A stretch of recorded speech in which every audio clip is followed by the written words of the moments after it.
The Ministry of Foreign Affairs has a press center. We have Russian and foreign correspondents online with us. So, according to tradition, we begin with the schedule of the Minister of Foreign Affairs of the Russian Federation, Sergei Lavrov. On October 17th-18th, the head of the Russian Foreign Ministry will visit Istanbul to participate in the third meeting of the Consultative Regional Platform 3+3. It includes Azerbaijan, Armenia, Georgia, as well as Iran, Russia and Turkey. We consider this format as an effective mechanism for coordinating the efforts of the regionals to achieve lasting peace and stability in the South Caucasus and the Middle East, as well as an opportunity to promote mutually beneficial cooperation in trade, economic, transport, logistics, cultural and humanitarian spheres. On the sidelines of the event, the head of the Russian Foreign Ministry will also hold bilateral meetings. Well, the event is global. Let's say the Russian foreign minister also takes part. The event that will take place at the highest level is the BRICS summit in Kazan on the 22nd-24th of October. Let me remind you that the 16th summit is currently being held in our country, which chairs this association. The theme of the meeting is to strengthen multilateralism for equitable global development and security. The agenda of the meeting of the heads of state is very rich. The leaders will discuss topical issues of the global regional agenda, the results of joint work within the framework of the BRICS, strategic partnership in the political, economic, cultural, and humanitarian spheres. The results of cooperation in the field of security will be summed up, including through high representatives who are in charge of these issues, and specialized working mechanisms. It is planned to pay special attention to the reform of the international financial system, increasing the role of the BRICS states, developing interbank cooperation, expanding mutual settlements in national currencies, and of course, another important topic is the establishment of a new category of BRICS partner states. The main agreements from the summit will be recorded in the final declaration. It will also reflect the consolidated approaches of the member states of the association on a number of topical international and regional issues, the further development of the BRICS. A meeting of the summit in the Outreach BRICS Plus format is scheduled for October 24th, with the participation of a delegation of more than 30 countries, including those chairing regional cooperation mechanisms, as well as heads of executive structures of international organizations. The central theme of the meeting will be BRICS and the Global South, building a better world together. The discussion will be devoted to topical issues of interaction between the world majority states and increasing their role in making decisions on issues on the international agenda. It is also planned to consider the situation in hotspots, with a special focus on the situation in the Middle East, ensuring sustainable development of food and energy security. I briefly reminded about the upcoming really one of the central world events, international life. It seems to me that a lot of information has already been published. These comments are made through the presidential administration, through the Ministry of Foreign Affairs. Our representatives, our ambassadors are working, who give interviews, talk about upcoming events at all venues, in the media give a press conferences, hold briefings, speak, answer questions.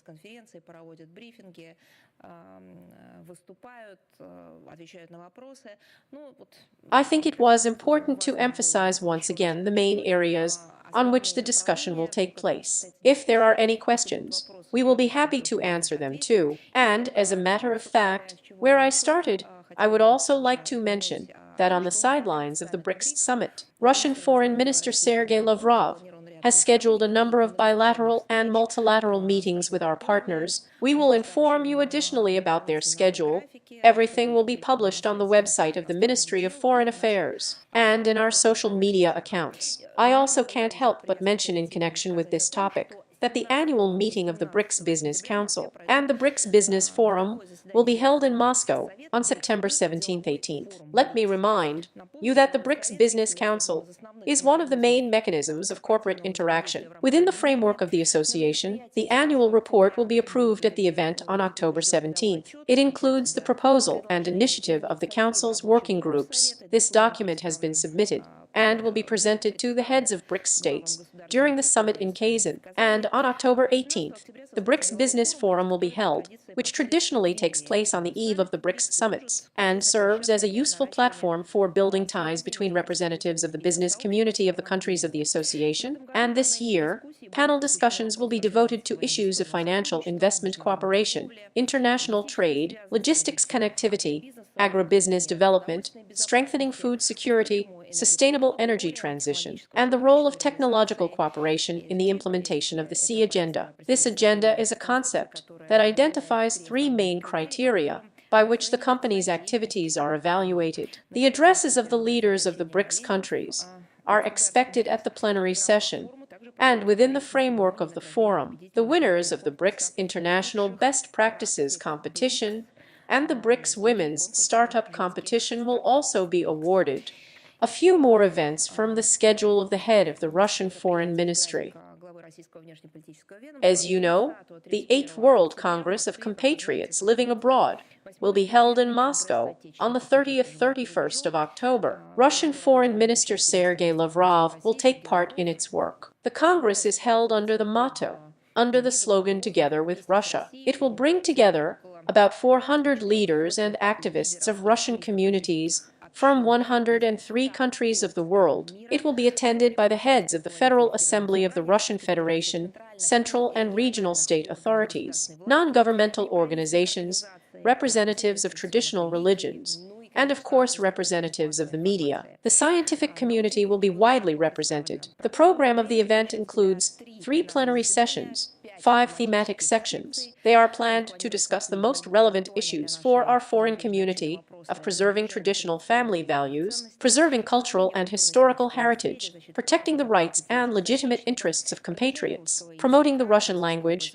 Russian education, involving young people in the activities of the diaspora, the development of Russian language media, and resettlement in the Russian Federation. One of the central topics of the Congress will be the preparation for the celebrations in honor of the 80th anniversary of victory in the Great Patriotic War. Despite the spread of anti-Russian sentiments and Russophobia in the countries of the so-called collective West, our diaspora is strong and united. Yes, of course. All this is given by great work of self-sacrifice and dedication. Foreign compatriots are ready to continue working together for the benefit of Russia, building a truly more just world, and they see their contribution to this. And when we talk about Russia, we mean our history, our culture, our contribution to the common cause of peace, ensuring security, preserving those very achievements of civilization that represent true values, not false ones.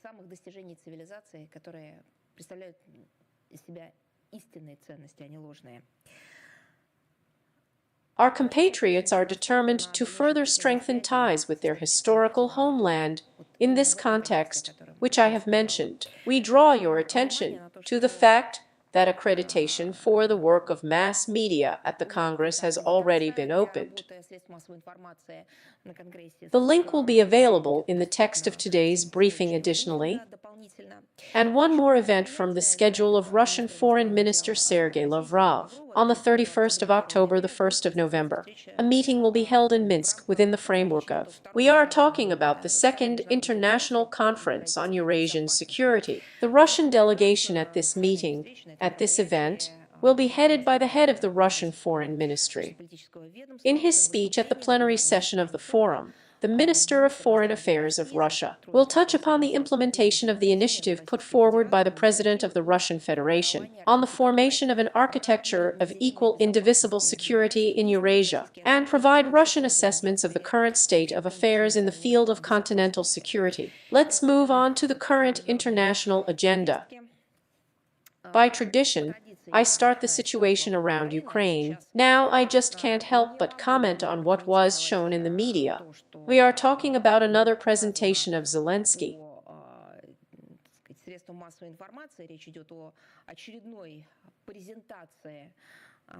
I can't call it anything else. This is no longer a performance. It's really some kind of show program with which he travels around the world. Right now, apparently, he stayed in Kiev for a few days, went to the Verkhovna Rada, and, so to speak, made a speech. He would say from heart to soul that he does not have.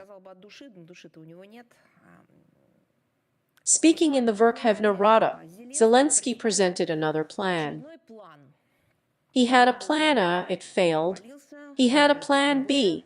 He didn't play either. It seems to me that he has already gone through all the letters and reached the last letter in the alphabet, the letter I. Apparently, this is plan I, translated into English. This is the very last letter. It sounds like plan Z. This plan will definitely work, unlike all Zelensky's plans. By the way, this is significant, but there was no live broadcast of this so-called event. They motivated it all for security reasons. It is difficult to guess what is going on, given that the visits of foreign guests to Kiev take place live, and journalists tell everything about it literally online, but for some reason, Zelensky feels unsafe in his own capital, especially in the Verkhovna Rada. Maybe he was afraid that there would be some deputy of the Verkhovna Rada who would show civic courage and do something with him. On the other hand, it's all happening according to Zelensky. Why should the citizens of Ukraine watch another series of shameful farce played out by the Kiev regime, then cut out something there, invent something there, make up, edit, and present it to the public without the possibility of committing this very trial and justice?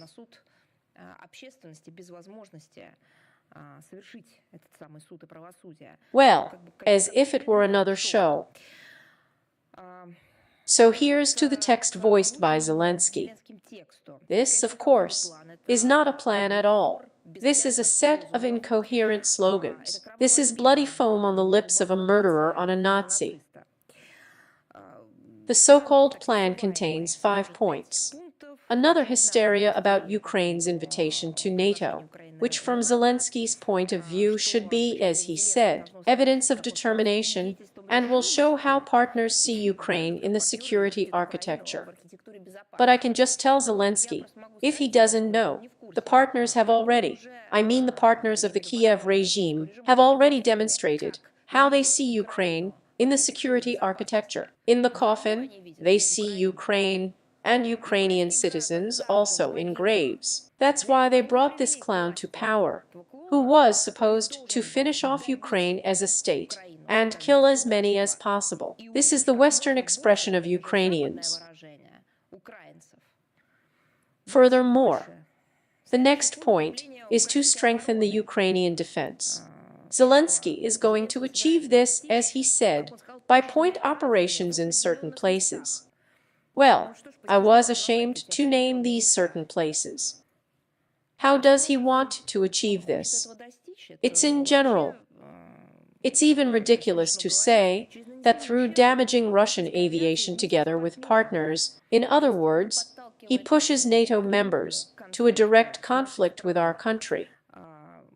And again, he insists on getting permission to use long-range weapons on the territory of Russia, knowing full well, at least those who wrote him to Richevki realized what this would lead to, because the relevant statements by the Russian leadership were made just a week ago. Also, this very so-called plan for the deployment of Ukraine, as in Ukraine, as it was said, a comprehensive non-nuclear strategic deterrent package strengthening sanctions against Russia. And also the plan contains the opinion that after the conflict, the Ukrainian military will be able, direct quote, to use their experience to strengthen NATO's defense in Europe. Wait a minute. That is, all these years, asking the West to strengthen the security of Ukraine, Zelensky was preparing to strengthen the security of the West.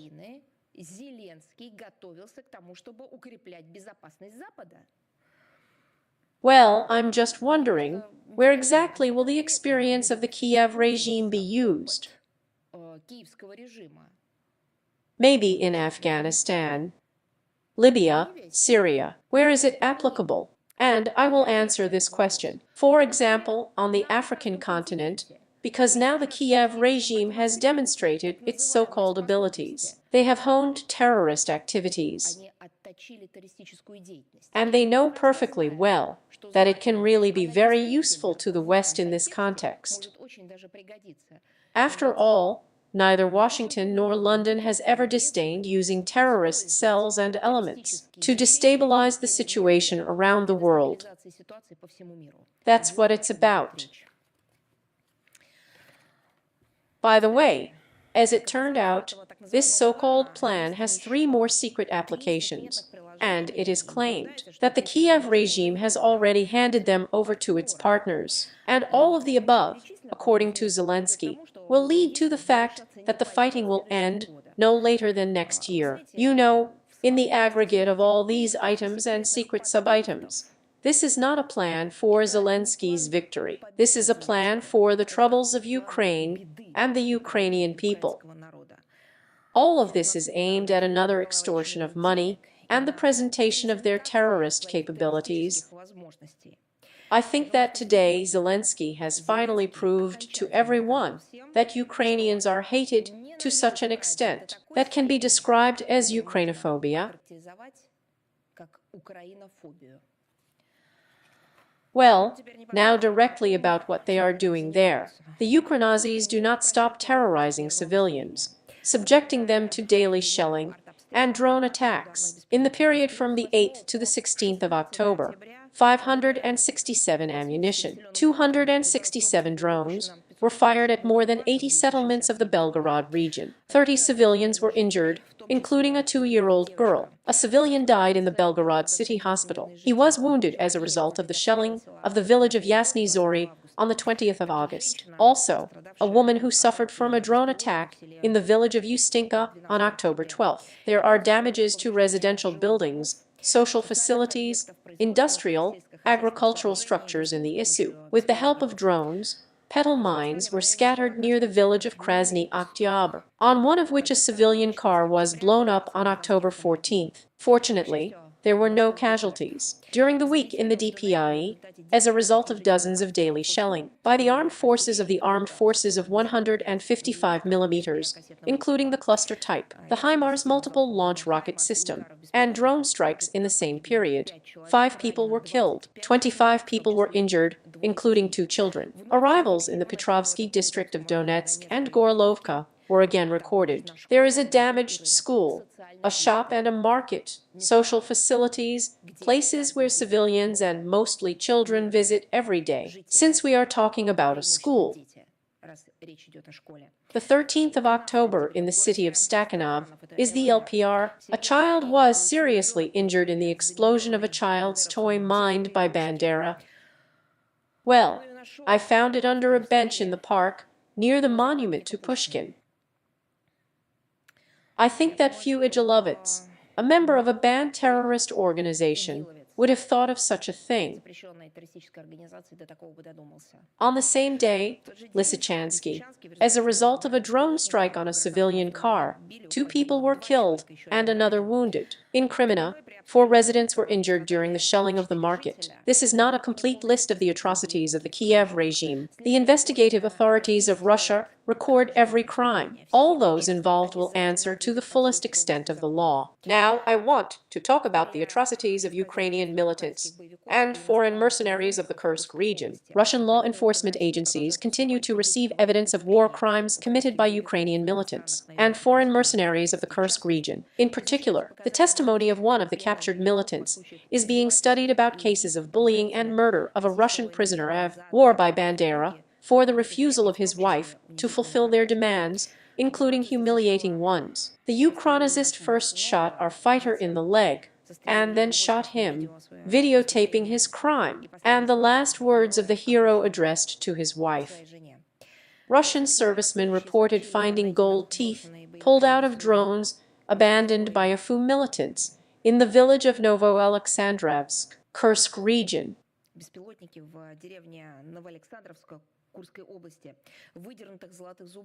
Apparently, they belonged to the murdered locals.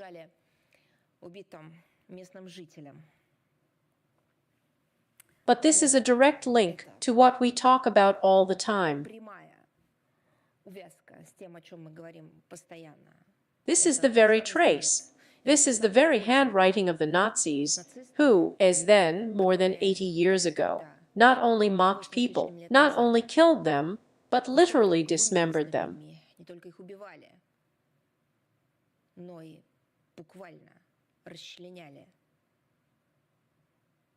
That's it, 4 spare parts.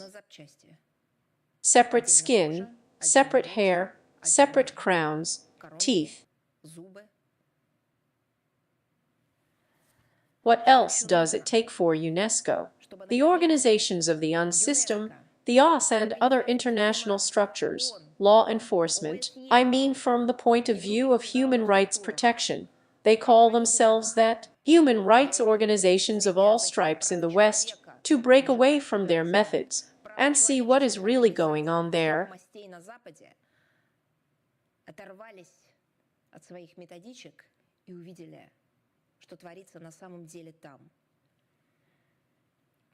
The Gestapo were engaged in a similar dirty trade in concentration camps. The current Ukrainian but Nazis, well, they literally strive to imitate them in everything. They have the same heroes, Bandera and Shukevich. They have the same symbolism. All these swastikas, SS symbols, wolf heads, mouths, muzzles, and so on. Moreover, it seems that this is not enough for them, and they want to surpass their idols of the Third Reich in everything. Earlier, we have already talked about the concentration camps created by the armed forces of Ukraine in the Russian border area. Recently, information appeared on social networks that there are 2 such camps in the occupied territory of the Kursk region, near the settlement of Oleshnia, in the area of the settlement of Yanukovka, in the Sumy region of Ukraine. More than 1,100 people, including more than 40 children, are kept there in inhumane conditions. There are also sick.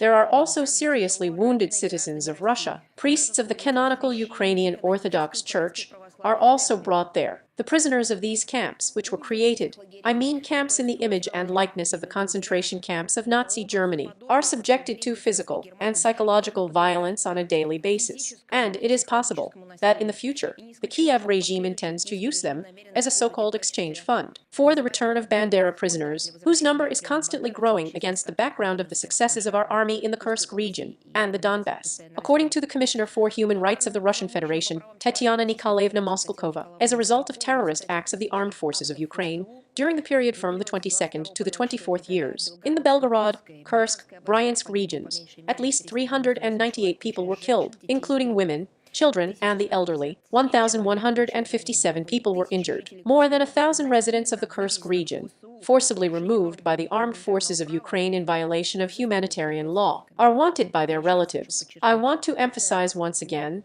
these are not victims of the conflict. These are victims of terrorist attacks, only terrorist attacks. And we stand in solidarity with the appeal of the Commissioner for Human Rights of the Russian Federation, Tetiana Moskalkova, to the international community to give these egregious war crimes of the armed forces of Ukraine a proper assessment. Now about the punishment for the crime of the Kiev regime. Russian courts, based on the evidence of the Investigative Committee of Russia, continue to impose harsh sentences on Ukrainian neo-Nazis and mercenaries for war crimes. The commander of the Howitzer Art Division of a separate Special Forces unit of the Azov National Guard of Ukraine, Yukimchik, will serve his sentence for life. In April of the 22nd year in Mariupol, he gave a criminal order to shoot civilian cars. As a result, 2 civilians were killed. An American mercenary was sentenced in absentia to 14 years and 6 months in prison. Who do you think it is? This is a former RIT Marine, the same one who now fought as part of the VSO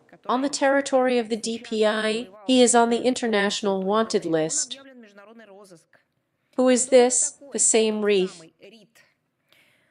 He has already been convicted in Russia. Remember for what? And I'll tell you, for assaulting police officers. It was 9 years ago in Moscow. And I will also remind you now that American officials in the State Department, for example, spoke about this. So, at that time, the US State Department expressed serious concern about the state of health and social conditions of Reed's stay in a Russian prison.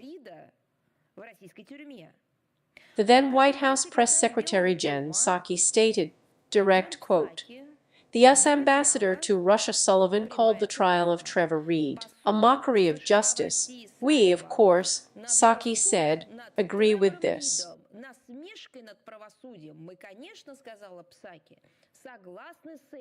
I, the White House press secretary stressed, took this opportunity to once again call on Russia to quickly release Mr. Reed. End quote. In the 22nd year, Rit was exchanged for the Russian pilot Konstantin Yaroshenko. Well, maybe now the US State Department and the White House will remember about their citizen and tell us how they relate to such his activities. They do not want to inquire about his social and living conditions. They do not want to clarify the international legal status of his presence in the conflict zone. Maybe they will honestly say that they support him in his complicity with terrorists. We are very much waiting for the American reaction on this matter. The DPI prosecutor's office has sent criminal cases to the court against citizens of Sweden, Moldova. We are talking about Skill and Jabajilin. Skill, according to the investigation, from the 2014 to the 2015 years, participated in combat operations as part of the Azov Regiment, and from March of the 22nd year to March of the 23rd, as part of the Special Operations Forces of the Armed Forces of Ukraine. Jabajilin has been fighting on the side of the AFU since the 15th year, and both mercenaries are on the international wanted list. The Investigative Committee of Russia has opened a criminal case against the American mercenary Bales. He participated in the armed conflict on the side of the Armed Forces of Ukraine as part of the Forward Observation Group PMCs during the invasion of the Kursk region. There was a case, including on charges of committing a terrorist attack and possible killings of civilians together with other representatives of mercenary formations. On the basis of the collected evidence, the Investigative Committee of Russia has charged the head of the SBU Milyuk with organizing a terrorist attack on the Crimean Bridge on July 17, 23rd year. He is also considered to be the organizer of the terrorist attack against this infrastructure facility on the 8th of October of the 22nd year. He is on the international wanted list. And now about the so-called assistance to Ukraine. This is what Western states call their activities. In fact, this is assistance in the destruction of Ukraine. France continues to compete literally for the title of the leader of the century among the accomplices of the terrorist activities of the Kiev regime. In addition to the recent promises of President Macron on the sidelines of the 79th session of the UN General Assembly to provide training and equipment for the AFU brigade, now Paris has announced the transfer to Ukraine of a series of its Mirage fighters, 2,000. They are adapted for striking ground targets. And in this regard, it is worth recalling the opinion expressed by representatives of the Kiev regime regarding this outdated, albeit equipped with new electronics and weapons, equipment of these aircraft. Here, for example, is the ex-speaker of the AFU Air Force Command Ignat. Back in March of the 23rd year, he literally stated the following, direct quote, "Neither the Mirage nor the Tornado will help us," meaning the Kiev regime. And I would ask everyone, said the representative of the armed forces of Ukraine, all experts to refrain from these stupid comments. The same Mirages, look at what a Mirage of 2000 is and how it is better than a MiG-29, and everything will become clear." End quote. So France stands out little against the background of other Westerners who write off their expired weapons to the Kiev regime, including the decommissioned F-16 fighter. Ukraine has been turned by its guardians not only into a testing ground for military equipment, technologies, but also into landfill for utilizing written and often requiring additional resources for the repair and maintenance of equipment, weapons and equipment. All this is being done with the West under the slogan of unlimited support for the Kiev regime. In fact, the sponsors cynically use Ukraine and its people for their own purposes. Well, by the way, speaking of France, the other day a publication appeared in the French press about cooperation with the North Malian Tuareg Group Permanent Strategic Framework Association with the Ukrainian Special Services. We have repeatedly drawn the attention of the world community to the close ties of the Kiev regime with international tourism organizations in order to achieve their political goals, whether on the African continent, in the Middle East, in Russia. As a matter of fact, is the Kiev regime hiding this? On the contrary, They celebrate every terrorist attack, be it against civilian peaceful infrastructure, be it against a social object, be it against peaceful citizens, as their achievement. This includes mass recruitment into the ranks of the armed forces of Ukraine of members of international terrorist organizations, including those banned by ISIS and Al-Qaeda, and interaction with the terrorist organization Hayat Tahrir. This is the former outlawed Jabhat al-Nusra.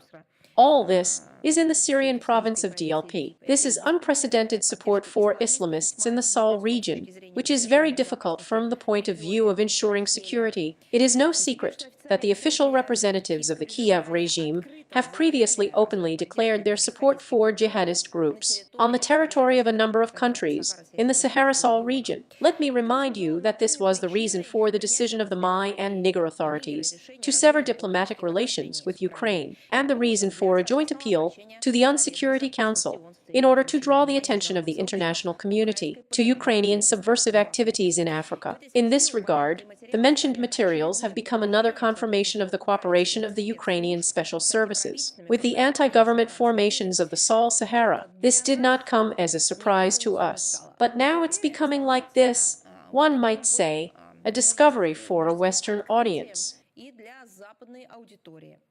Technology transfer is a real-time video broadcast from a drone camera to a monitor, glasses, or a pilot's helmet, and the training of local militants by Ukrainians undermines the efforts of the authorities of the mentioned states in this region. In the field of security is an example of gross and irresponsible destructive interference in African affairs. Confidence that the next crime of the Kiev regime will receive a proper legal assessment. I would like to remind you that Mali is already investigating the circumstances of the cooperation of the Kiev authorities with extremists. We are waiting for its results. Russia is daily subjected to massive terrorist attacks on civilian objects with the use of Ukrainian drones. We know firsthand what such interaction of the Kiev regime with terrorist formations can lead to. Moreover, we understand perfectly well that this is the methodology of the West. This is their toolkit for restoring, as they say, order in the American, Western NATO way.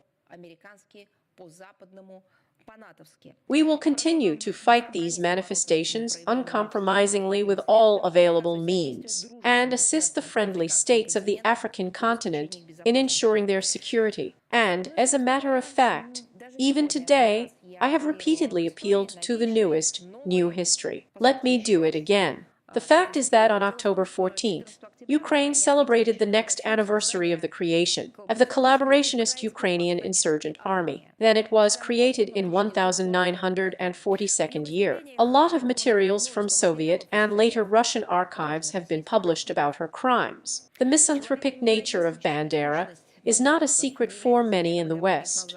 Remember, back in the 2020th year, the CIA, the American Secret Service, released declassified archival documents. It was about 300 pages, confirming the crimes of Bandera, his henchmen, their close cooperation with the Nazis, including with the leadership of the German intelligence Abwehr. What does the German intelligence service Abwehr mean? The Third Reich, the Nazis, the very murderers of humanity. In them, in particular, Bandera is frankly called a direct quote. These are phrases from CIA documents. A Ukrainian fascist who, in 5 weeks of the existence of his so-called state, with the militants of the Ukrainian insurgent army, destroyed more than 5,000 Ukrainians, 15,000 Jews, and several thousand Poles. This is from the materials, I repeat, of the American Special Services of the CIA, published and available to all those who need the truth, and for whom the truth is more precious than anything else. By the way, more about history. 65 years ago, October 15, 1959, Bandera, the ideological mastermind of the Ukrainian insurgent army, a collaborator, an associate of the Nazis, was liquidated in Munich. All this was done, let me remind you, on the basis of the decisions of the Supreme Court of the Soviet Union, which were adopted at a closed meeting, in absentia, and sentenced Bandera to capital punishment, the death penalty. He was liquidated, let me remind you once again, in Munich, and the current Ukranazis and Westerners sympathizing with them should better study the lessons of history and monitor how Russian law enforcement agencies, based on data, facts and justice, make appropriate fair decisions on the punishment of these criminals.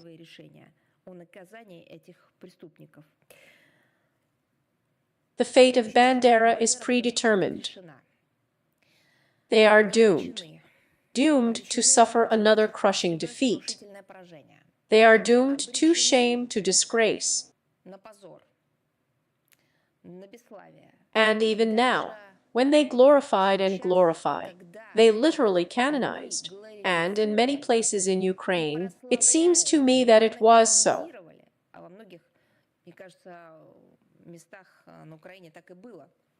Bandera and Shushkevich, all these attempts at reincarnation are also doomed to failure. All this fuss about bleaching blood-stained names has led to even worse consequences.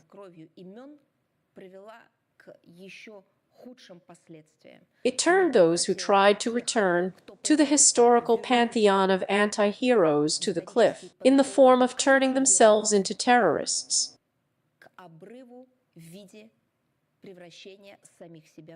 By the way, in the context of honoring the Ukrainian insurgent army, the nature of the discussion of the Volyn massacre is very indicative in terms of the level of genuine, we take, of course, in quotation marks, mutual understanding between the Kiev regime and its closest European so-called allies, in particular Poland. This is the 43rd, 44th years. What is it? These are mass brutal murders of tens of thousands of Poles by Bandera. The Polish leadership's faces are constantly flashing in the media, stung by Ukraine's stubborn disregard of its neighbors' proposals to resolve this grave problem of history. And how can it be settled? She has only one way out of the settlement: to recognize by everyone that Bandera, Shushkevich, all this UPA, and all other similar organizations created then, under the wing of the terrible Third Reich, that they are Nazis, that they are collaborators, that they are followers of a nationalist misanthropic ideology. There is no other way out of this situation.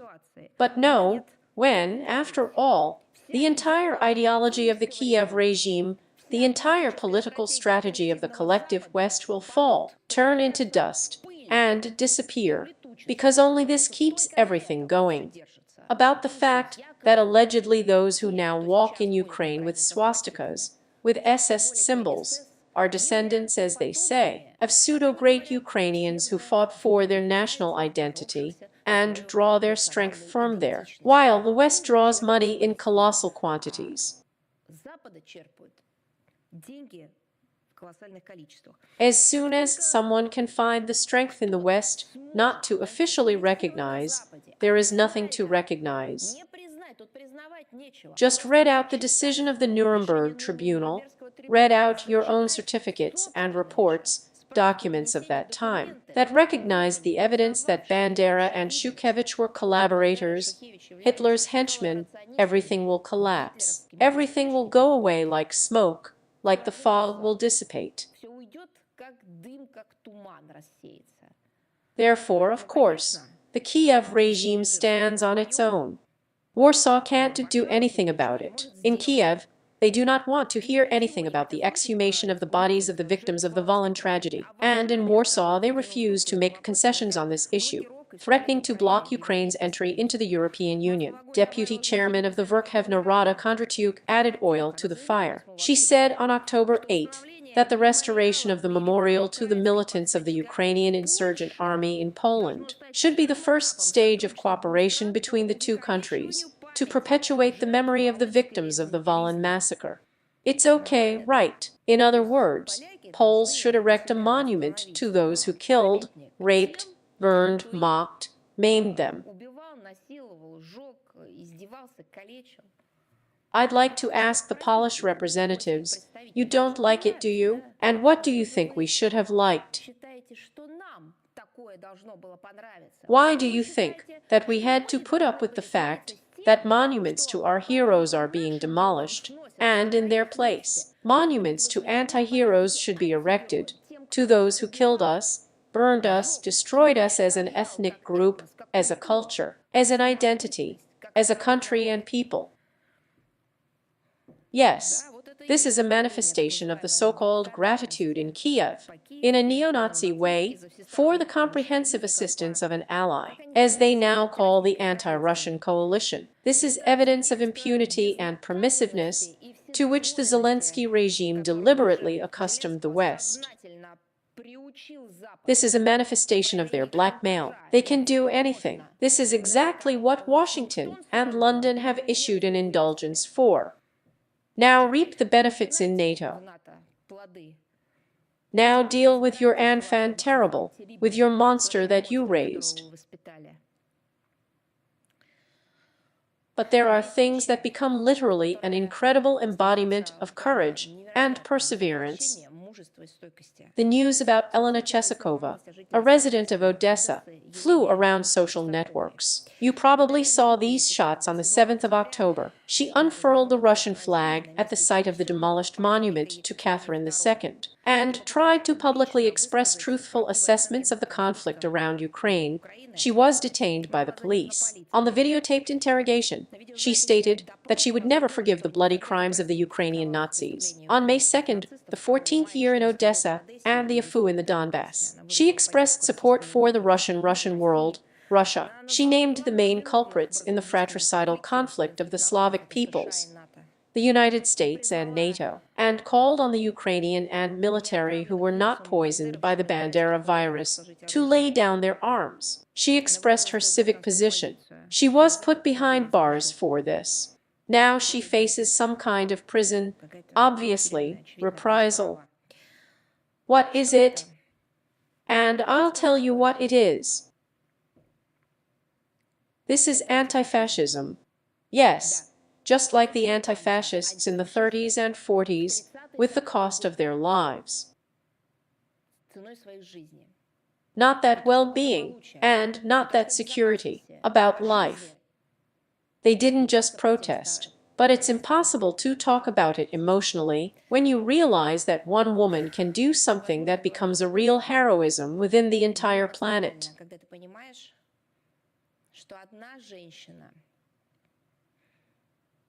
Может совершить то, что становится настоящим героизмом в рамках всей планеты. That's when the anti-fascists one by one, uniting or acting individually, one by one. They didn't protest. They were getting in the way of this very Nazi, fascist machine. На пути этой самой нацистской, фашистской машины. They knew what would happen to them. Что с ними будет. They walked consciously, but they understood that who but them would be able to stop it. Они понимали, что кто, кроме них, это сможет остановить. They acted. If we are talking about Western European anti-fascists, not for the sake of the Soviet Union, not in favor of the Red Army. Remember, they pronounced the names of their countries and their peoples. They did it for the sake of the future of children and generations of their states. They understood that Nazism was hitting their homes in the first place.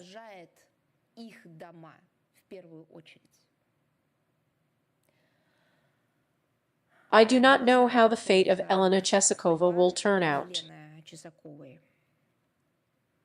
We will pray for her.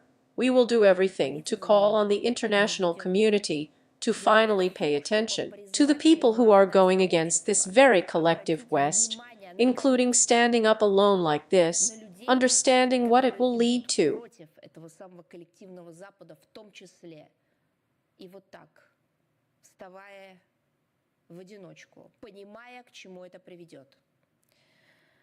I also want to say about the symbolism of the fact that this flag of Russia was unfurled at the place where a wild historical injustice was committed, and a monument to the man who laid and founded this very city was demolished.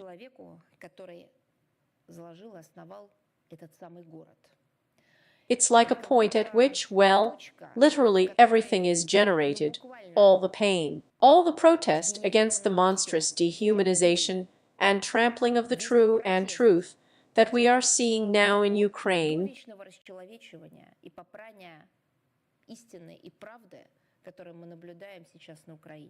It's as if this is a place of power, in which people of any nationality, of any generation can see the light. Любой национальности, любого поколения могут прозреть. We call on all international human rights organizations to pay special attention to the situation around Elena Chesakova. All of the above facts once again confirm the urgent tasks of the special military operation to denazify and demilitarize Ukraine and eliminate threats emanating from its territory, as stated by the Russian leadership. All of them will be fulfilled. Now the situation in Moldova, the NATO crusade for the freedom and independence of the Moldovan people continues there.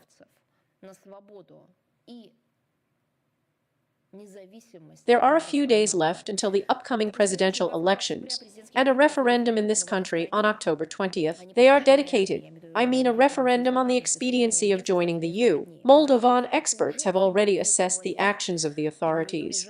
I mean the Sandu regime in the current electoral campaign as a totalitarian theater of the absurd. Unable to show voters any positive results of his 4-year rule, the Sandu regime relies entirely on administrative resources. Repression against political opponents, against independent media, against everyone who literally does not obey it directly.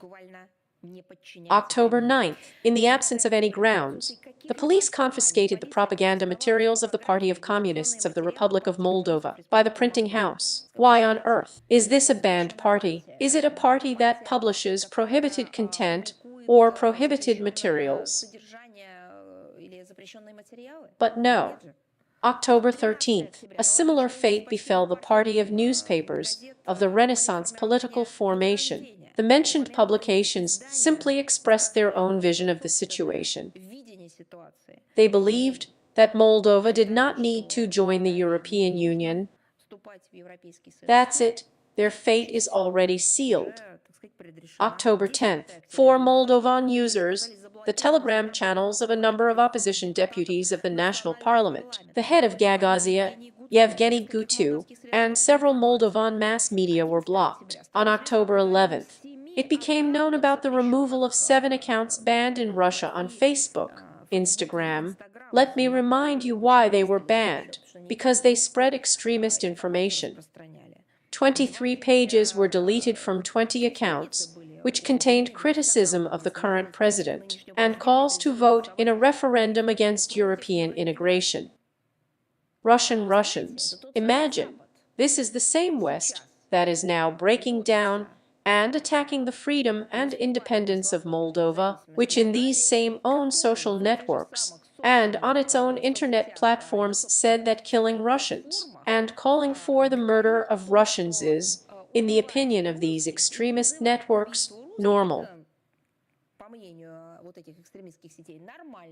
These are the values they want to instill in the Moldovan people, in the form of some kind of democratic guidelines. And at the same time, without closing accounts of obviously extremist content, in which there are calls for the murder of people on a national basis, they close those accounts and block those pages where people simply express an alternative point of view, not calling for murder, not calling for any violence. It's just through the looking glass. It is significant that even such a structure known for its biased approach as the OSS/ODIHR was unable to close its eyes to the gross violations of the electoral right of its own citizens by Chisinau. Look here, in the interim report of the ODIHR on October 4th, attention is drawn to the abuse of administrative resources by the authorities, the refusal to register some presidential candidates, the opening of a limited number of polling stations, in particular in Russia. It is clear that the assessments are not clear. It is obvious that they do not reflect the real state of affairs, but at least, or even at least something, the ODIHR has given itself away. This is despite the fact that she is absolutely engaged. It means it was already impossible not to see. Despite all the efforts of the authorities, Sandu's anti-ratings are record-breaking. It's really not a rating, it's an anti-rating. And seeing this, the Western sponsors of the Kishinev regime are forced to increase their blatant interference in the internal affairs of Moldova. For what? In order to literally save their wards. What do they do for this? Of course, as always, the scattering of money and anti-Russian statements from a helicopter begins. On the 9th of October, the European Parliament adopted a resolution replete with Russophobic passages, which was called as follows: strengthening Moldova's resilience against Russian interference and the upcoming presidential elections, and a constitutional referendum on joining the EU. The so-called MEPs in particular called for sanctions against individuals and organizations undermining the sovereignty of Moldova. Who is undermining the sovereignty of Moldova? Well, probably those who call Moldovans Romanians. Well, probably they are. Probably those who say that there is no Moldovan language, but only Romanian. This is probably the end of Moldova's sovereignty and its identity. But for some reason, no one listed these people. We are talking about the opposition of Moldova, which just stands for the preservation of culture, traditions, to the legality of elementary Moldova. In the same work, MEPs call for allocating additional EU consultants to provide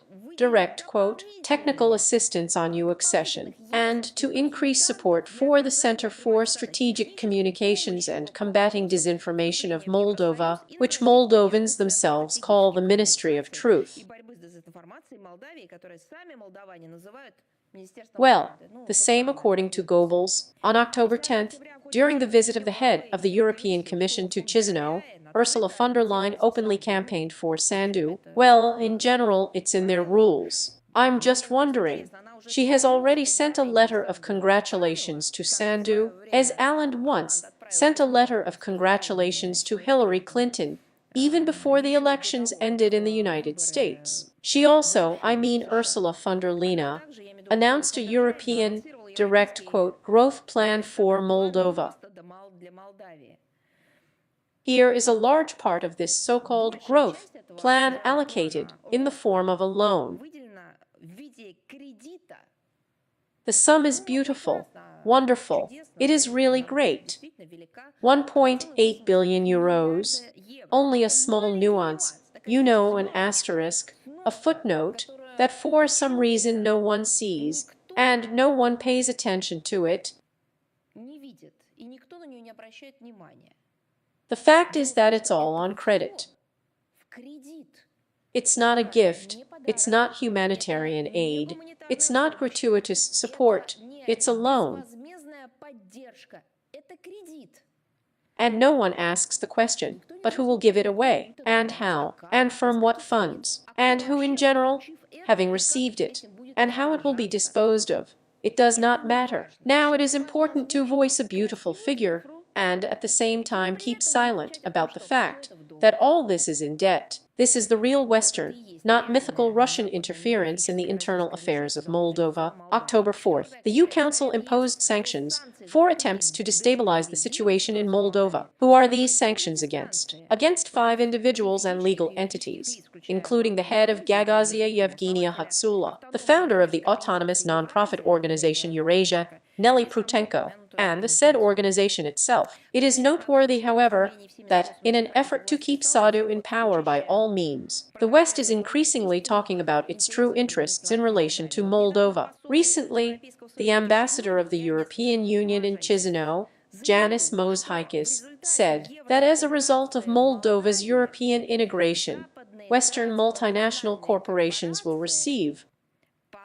Well, what do you think? You probably think they will have the opportunity to help Moldovan businesses, or invest in the Moldovan economy, or, for example, support Moldovan startups for free.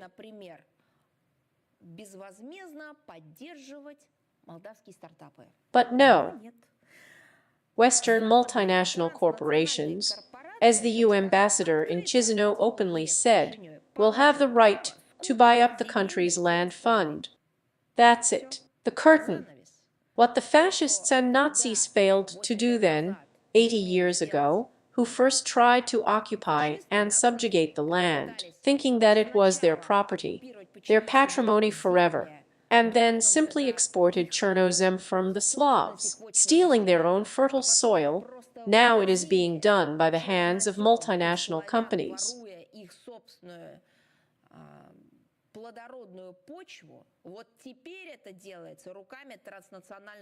Someone may say, but they will buy it. But we know how they buy.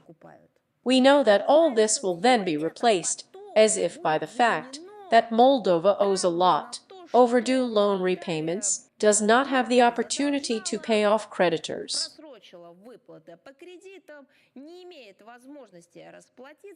And that's how it would be here, and you don't have to pay for the land. The cabal is real. That's what it is. This is the enslavement of people. This is the real colonization of Moldova.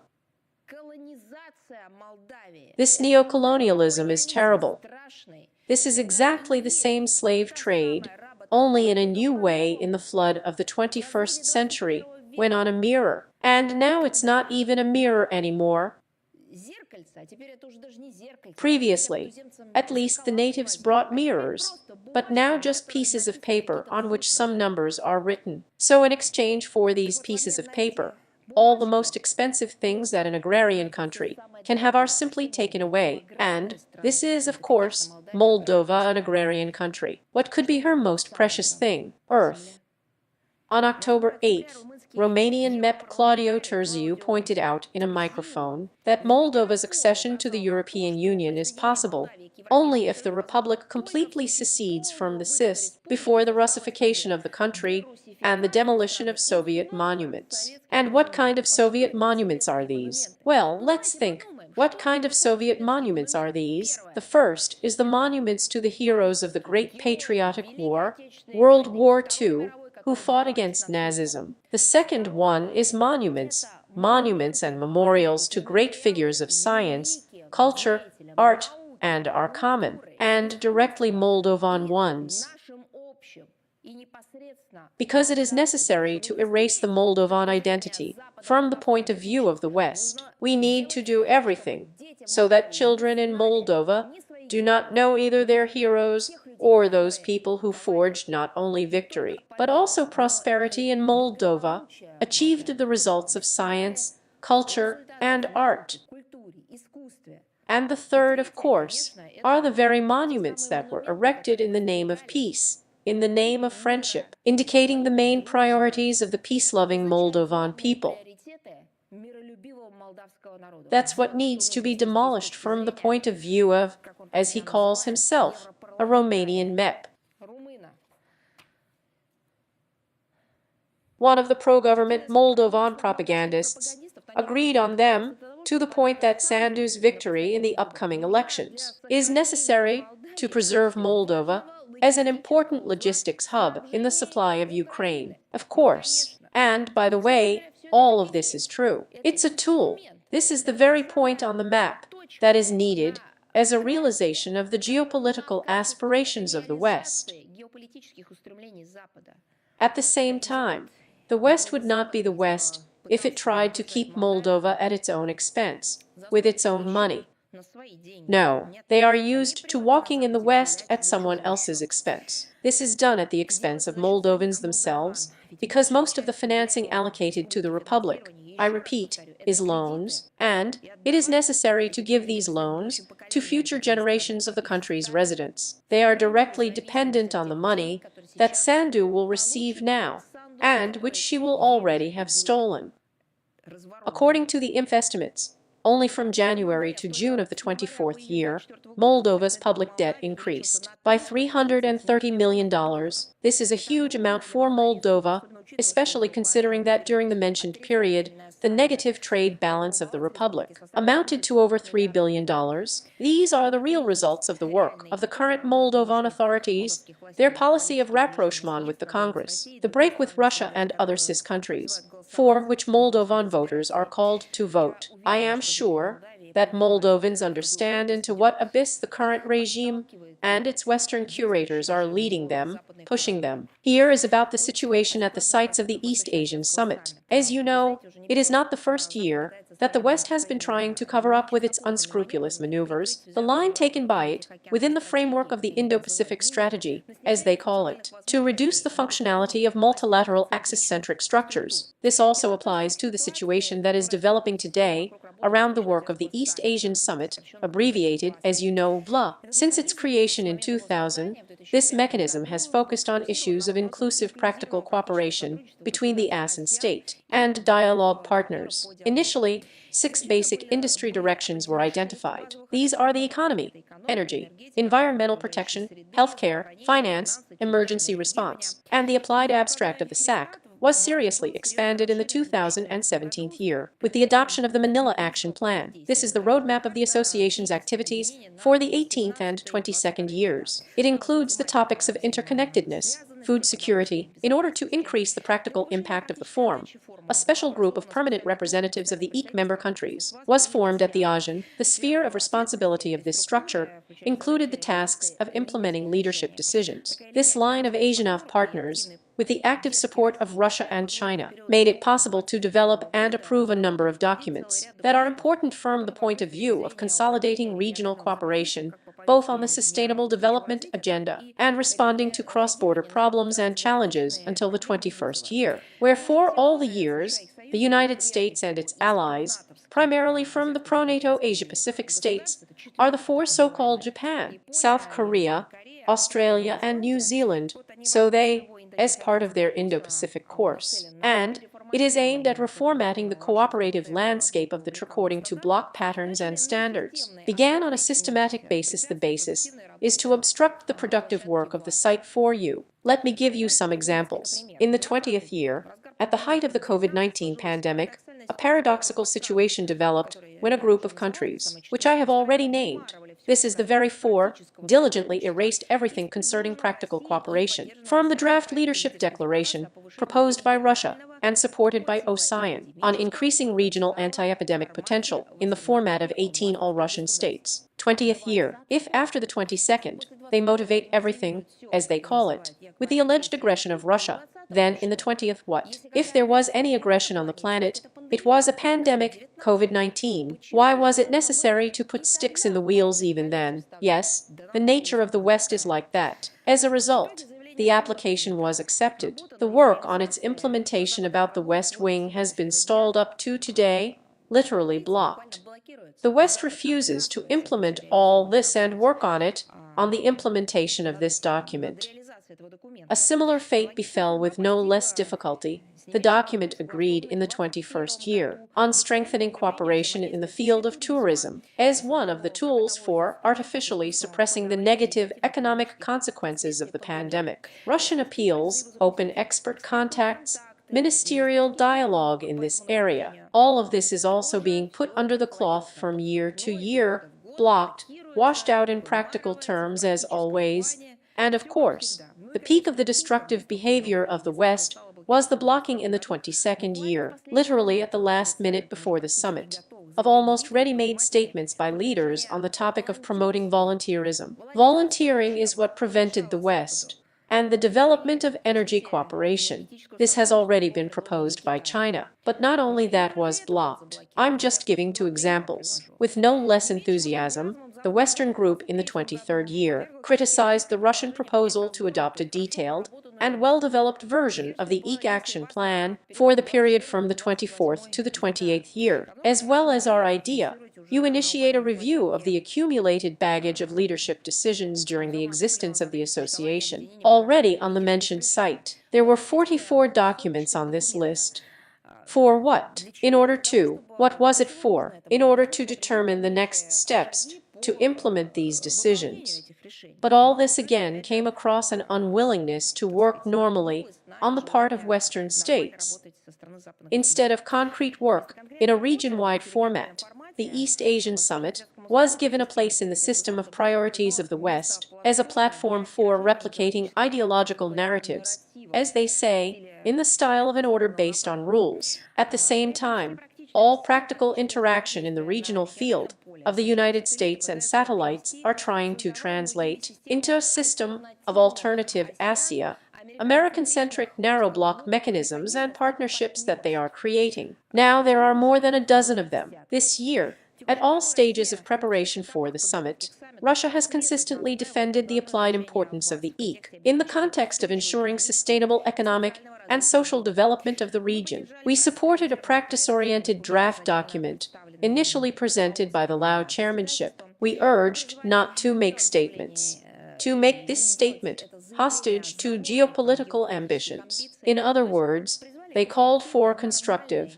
normal work aimed at practical results. Nevertheless, Western states have not abandoned their plans to lead you down the path of politicization. They refused to find a compromise. They raised the degree of aggressive rhetoric. They conditioned the approval of the statement in an ultimatum form by the presence of their confrontational content in the text. Well, actually, once again its adoption was disrupted. The Russian delegation was forced already at the summit itself to raise the question of the dishonesty of the behavior of the negotiating teams of the United States and their allies, including blocking our proposals on building, working on the implementation of the roadmap of practical cooperation in EU. We have reinforced our call to all the participants of the association to prove their commitment to the development of multilateral axiocentric mechanisms with two new initiatives that are relevant for the region, based on the Russian experience gained both within the framework of the implementation of national programs and in the format of international cooperation at the sites of the Shanghai Cooperation Organization and APEC. It was proposed to explore the possibility of cooperation on the development of remote territories. In addition, the concept of strengthening sociocultural interconnectedness in the region was put on the Vysovsky table. Well, actually, we have seen publications that appeared with the submission of Westerners, of course, that Russia allegedly disrupts the work of EU, acts unconstructively, does not show proper cooperation. What we haven't read just now. Here, I have given concrete facts based on the data of our experts, which indicate who really puts a stick in the wheels of this structure.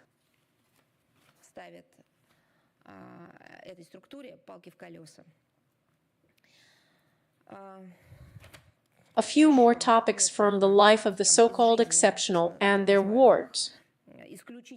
On the 30th of September, from the 30th to September to the 11th of October, another so-called Warsaw Conference on the Human Dimension was established in Poland under the auspices of the Maltese OSCE Chairmanship in Office. The OSCE Office for Democratic Institutions and Human Rights, here, by the way, is a good question. Many people ask, but what is the human dimension, including in the understanding of the OSCE? This term is used to refer to a set of norms of activities related to human rights, democracy, which are considered in the OSCE as one of the three dimensions of security along with military, political, economic, and environmental dimensions. Why, by the way, is such a vocabulary needed, far from everything human, in the form of a human dimension?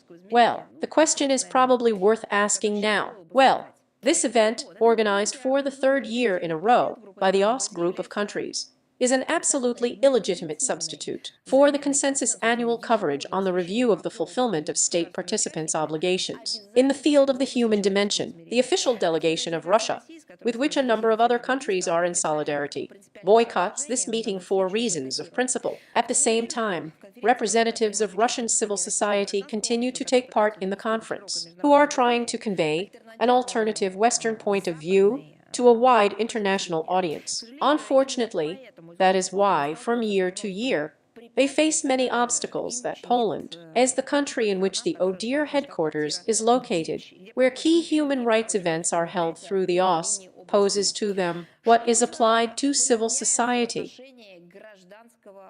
The very one that the West considers, well, Literally, one can say the conductor of democratic procedures, institutions, and traditions.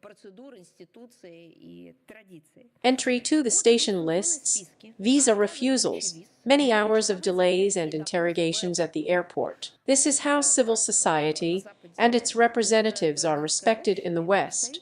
At the same time, the obligations of the organizations, I remind you, clearly state that the host state of an international event must provide unhindered access to its territory to all participants on a non-discriminatory basis. This year, the official Warsaw refused to issue a visa to the chairman of the International Movement of Peacemaking Women's Dialogue, Elena Semiryakova, and her colleagues. Apparently, this is such a kind of revenge for her bright, sharp, and truthful performance last year. Irina Sibiryakova has a lot to do with this country. Her mother is of Polish descent.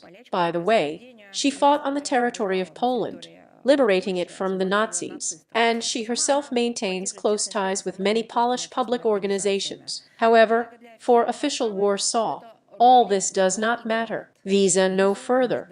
This story is another confirmation of the blatant hypocrisy of Poland, which is among the first to shout about its ardent commitment to democratic principles on the OSS platform. Maybe if they weren't so fierce, maybe everything would be fine.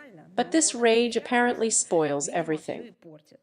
All the time talking about how wonderful they are, so to speak, defenders of civil society in human rights events, well, here we see in practice. Apparently, this is why even extremely dubious figures recognized as extremists in a number of OSS countries are often allowed to speak to the microphone. As soon as it comes to Russian public figures, a representative of civil society from our country, whose opinion is not liked in Warsaw, they are simply not allowed to attend the event for which they were registered according to all the rules, canons, and traditions. What is the conclusion? It's obvious. In Poland, they don't want to hear the truth. Perhaps not only in Poland, and perhaps here, so to speak.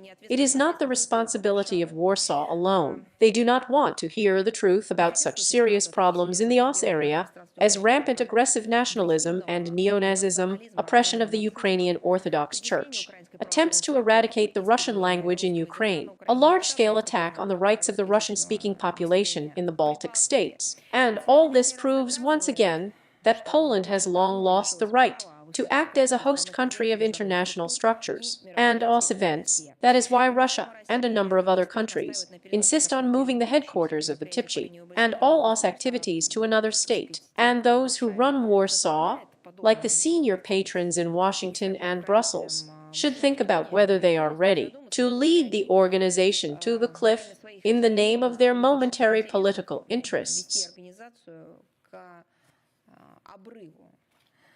Here are also, so to speak, the champions of democracy, now in Norwegia. In accordance with the demand of the Norwegian authorities, the Russian embassies in Norway, as well as the Russian consulates general in Kirkenes and Barentsburg, have been forced to reduce the number of accredited diplomats to the established so-called quota since October 17th. We are reviewing this decision in the Russian line of the Norwegian authorities on the restrictions of the Russian diplomatic presence in the country. Let me remind you that it has already suffered significantly after the expulsions that took place in the 22nd and 23rd years of a significant number of Russian diplomats. The new ultimatum requirements of Oslo are extremely complicated the functioning of Russian foreign countries, institutions in Norway, but strictly speaking, this is exactly what these Oslo decisions are aimed at. They actually paralyze the activities of our foreign countries, institutions in a number of areas. The consular department of the Russian embassy in Oslo will continue to work, but in a limited capacity. The consulates general in Kirkenes and Borisburg are forced to temporarily suspend consular services. Our foreign countries. Nevertheless,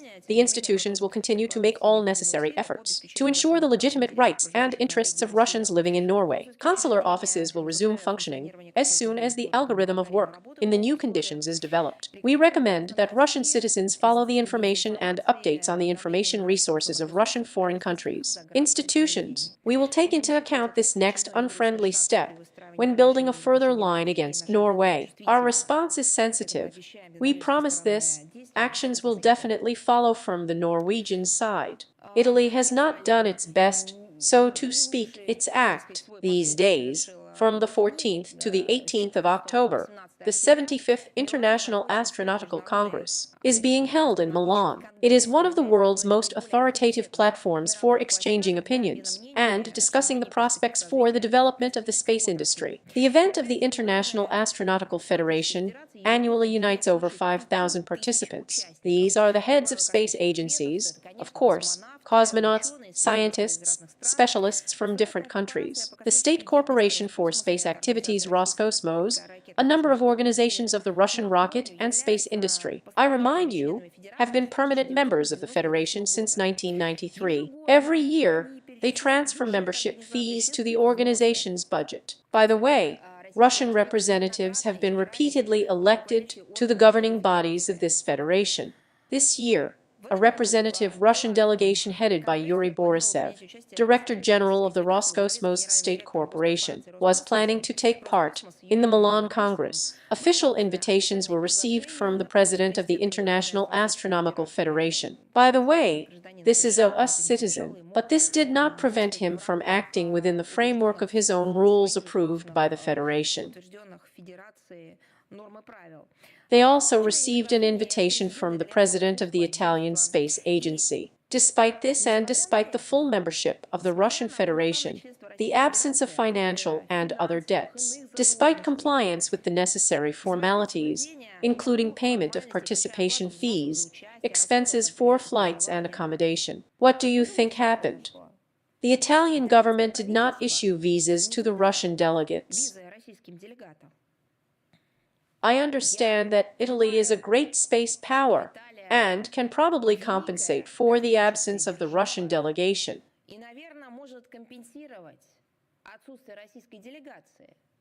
Although I think many will argue with this. But think about it, if Russia, our country, which has made an invaluable contribution to the discovery of outer space every day for decades, has made an invaluable contribution to the exploration of outer space, moreover, declared its zone to be the first to touch outer space, not of strife and unscrupulous competition, but a sphere of peaceful exploration. If Italy, our country, is not allowed to attend conferences, events on the topic of space, who is being robbed by the Italian government?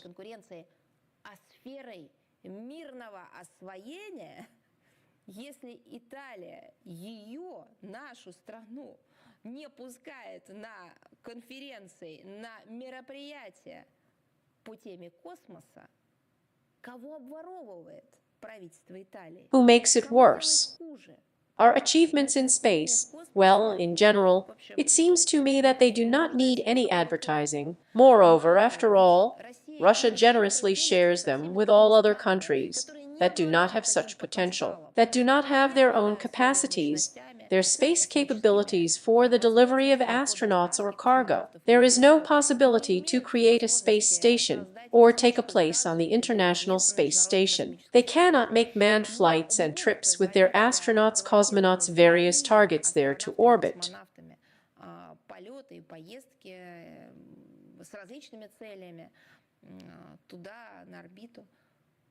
Russia helps everyone.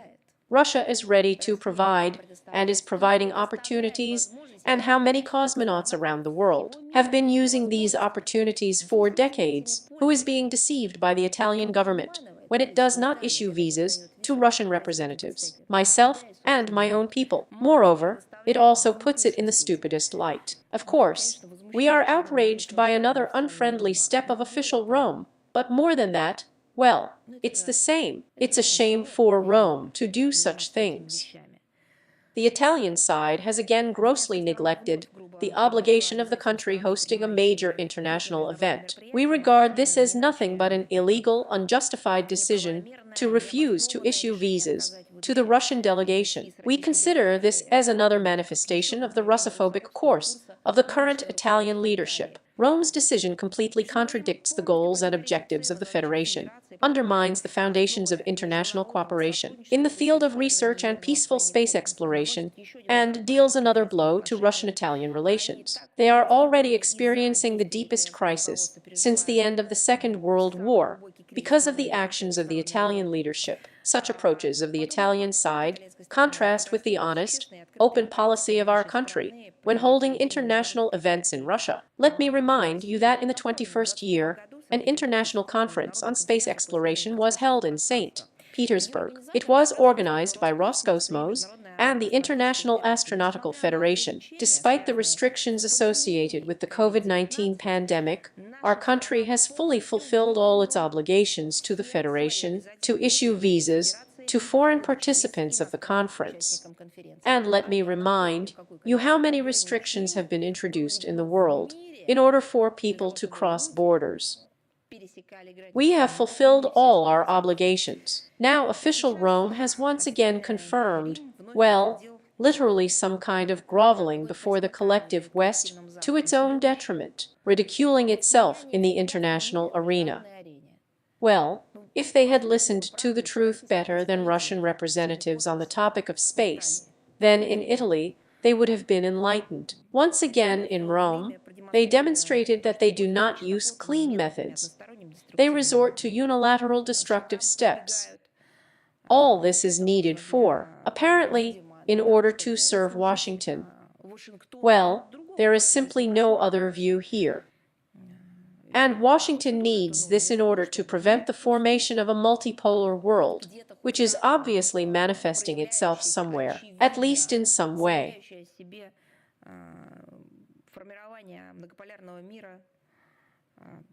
The West needs this in order to keep the Western-centric so-called world order, which is irrevocably receding into the past, based on rules, and in fact on their one rule, the right of the strong or the rule of the strong. Another topic. We have drawn attention to the recently intensified rhetoric of official Tokyo about the so-called nuclear missile threats allegedly emanating from North Korea. Another batch of baseless accusations on this topic was made in the speeches of Japanese Prime Minister Shigeru and Shiba at the East Asian Summit in Vientiane on October 11th. Laos, I mean, what is really behind such an escalation of hysteria? But we couldn't help but notice the presentation by the new Japanese Prime Minister in one of the American publications, on the eve of his speech on the eve of taking office, in his own concept of building, as he called it, the Asian model of NATO. It explicitly states that members of such an association should have access to US nuclear weapons, in the format of so-called joint nuclear missions, or the ability to deploy them on their territory. Well, I do not know, of course. Maybe it's because the Prime Minister of Japan just took office. Maybe they almost told him, or they don't know. I'm just going to tell you just in case, even when the United States places its nuclear weapons on the territory of other countries, they do not give anyone access to it, never, in any form. Well, this is so, for the information of the Japanese leadership. The other day, Japanese Foreign Minister Takeshi Iwaya, commenting on the prospects for the implementation of the ideas of such an alliance, confessed his intention, direct quote, to take knitting ropes in knots crosswise to make a kind of network.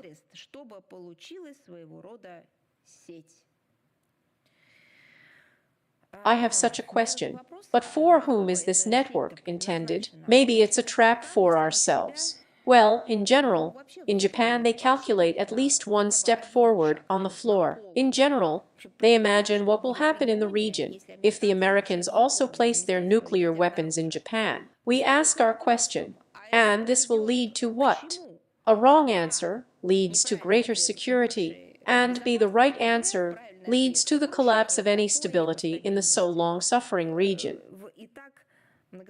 We see how Japan, in the growth of its policy of cardinal remilitarization, continues to expand military political cooperation with Washington at an accelerated pace, form an offensive strike potential, increase the scale of military training activities, connecting North Atlantists to it outside the regional forces. And now they are also presenting their own role in providing the American nuclear umbrella. In this context, all Japanese accusations against the DPRK of escalating, as they say, the situation around the Korean peninsula correspond to the idea of how usually and who usually shouts hold the thief. Well, as a matter of fact, a thief with a hat on fire. And yet, I'm just using the terminology of Japanese Foreign Minister Takeshi, and I want to warn Tokyo, when you are knitting a rope, do everything so that it does not turn out to be a garrote on your own neck.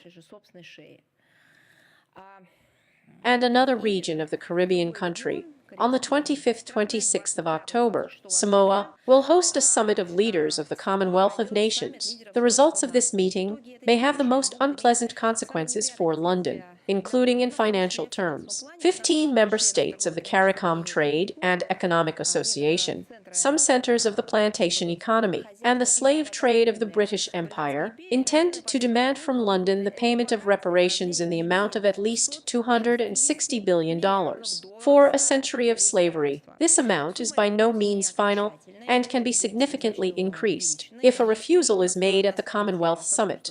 Then, the members of CARICOM intend to file a lawsuit with international judicial structures. The idea of demanding reparations from the former metropolis for a century of colonial exploitation of slavery, which still remains the main cause of socioeconomic problems and extreme poverty of the local population, has been discussed for a long time. But now, thanks to the just, persistent demands of the Caribbean states, calls for compensation are beginning to cut off concrete outlines. Here, during a speech at the opening of the regular session of the UN General Assembly in September this year, the Prime Minister of Barbados, Maya Modley, on behalf of the Caribbean community, called, direct quote, to complete the unfinished work and resolve the issues of reparations for slavery and colonialism, end quote. Earlier, the head of government repeatedly noted that Britain's debt to her country will take away colonial exploitation, reaches $5 trillion.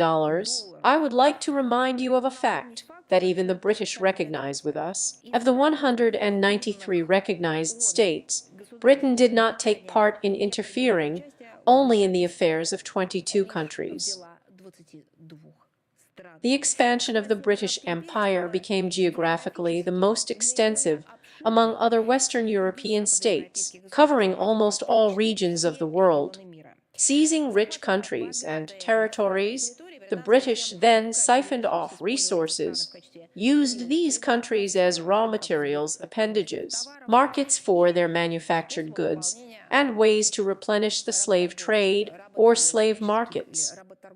Markets in which, today, even this terminology is impossible to use. It is so wild. But when you come to the variety shows of the region, and come to the squares in the same Latin American countries, they show you the places where people were sold. Where were they sold? The United States of America, of course Britain, Europe, but first of all the world of the Anglo-Saxons.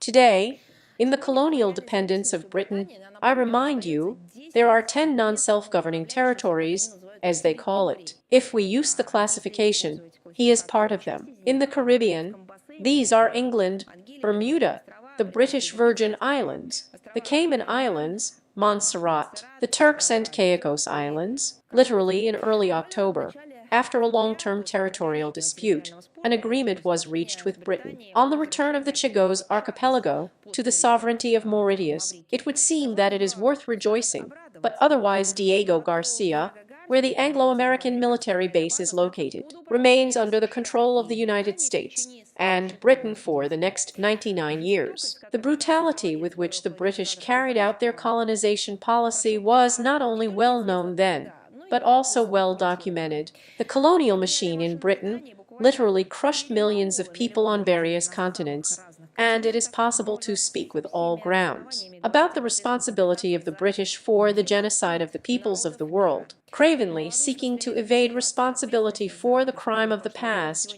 London today is working to purposefully destroy archival materials in order to make it difficult to assess the scale of its crimes and criminal acts.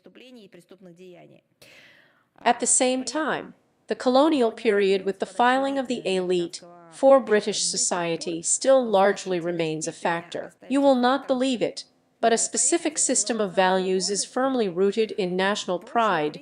This very ideology of Messianism, the heavy burden of the white man, who is supposedly a source of progress, For all the unreasonable, to whom they count the rest of the world, London is not, it can more endlessly suppress the independence and sovereignty of peoples.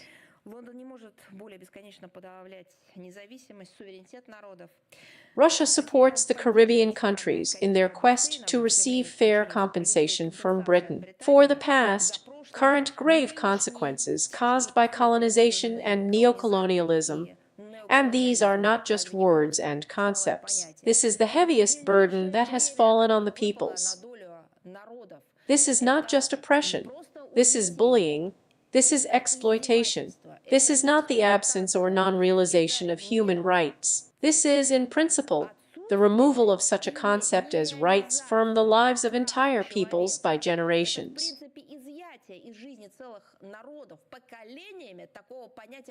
I would like to note that it was the Soviet Union that played an important role in the process of decolonization, consistently opposed the policy of neocolonialism in the Caribbean. In the second half of the 50s of the 20th century, the main principles of Soviet foreign policy proclaimed support for the national liberation movement of the colonial dependent peoples of cooperation with the newly independent states. So the Soviet Union initiated the adoption of the Declaration on the Granting of Independence to Colonial Countries and Peoples. It was approved on December 14, 1960, during the 15th session of the UN General Assembly Resolution 1514. This made it possible to establish a special committee on decolonization within the UN, the so-called Committee of 24. Russia is a member of this structure to this day. The efforts of the USSR in this direction allowed it to play a decisive role in the process of achieving independence by colonial countries. I think in many ways we are being avenged for this today, at a time when Washington and London are pursuing a restoration course in the Caribbean region,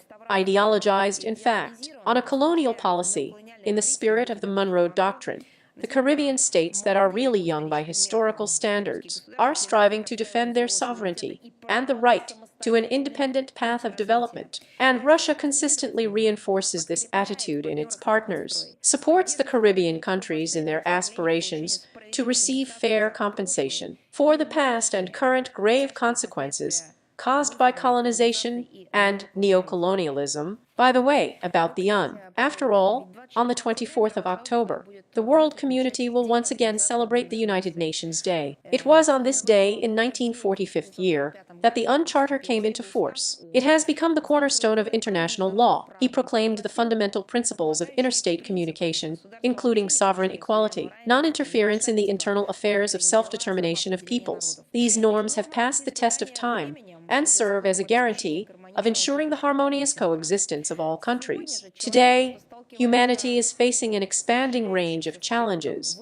but an effective response to them requires the combined efforts of all states. A new structure of the multipolar world is being formed, which is due to the shift of the center of political and economic influence to Asia, Africa, and Latin America. Against this background, the demand for the UN is objectively increasing. It should increase, but only if the United Nations is not turned into a slave of the West in the same way as in the days of the slave-owning system.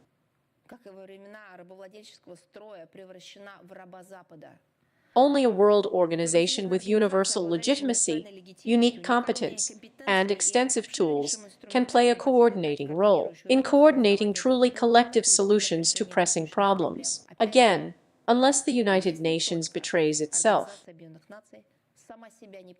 At the same time, it has to be stated that it is increasingly difficult to meet its high purpose. The responsibility for this lies with the countries of the collective West. They are trying to take the organization hostage, use it to promote their one-sided, so-called narratives, conduct high-profile, provytskudo, their own internal audience, built for electoral cycles, pressure on undesirable countries.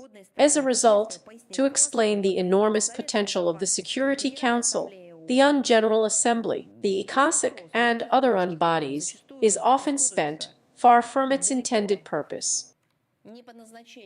The Khan's trust is often undermined by its secretariat, usurped by Westerners, unfunctionaries often neglect Article 100 of the Charter, which prescribes them to act impartially, not following the lead of a narrow group of Western countries that have come to believe in their own exclusivity, permissiveness, and impunity. In turn, Russia, as a founding state of the UN and a permanent member of its Security Council, is clearly aware of its responsibility for the fate of the world organization, the United Nations. In this context, we intend, together with like-minded people from the countries of the world majority, to resolutely defend the basic principles of its functioning and stand guard over the international legal norms laid down in its charter in their entirety and interrelationship, to stop unilateral initiatives to reform the United Nations, to prevent attempts to put it at the service of the interests of the so-called Golden Billion. And there are also several important anniversaries from the point of view of international relations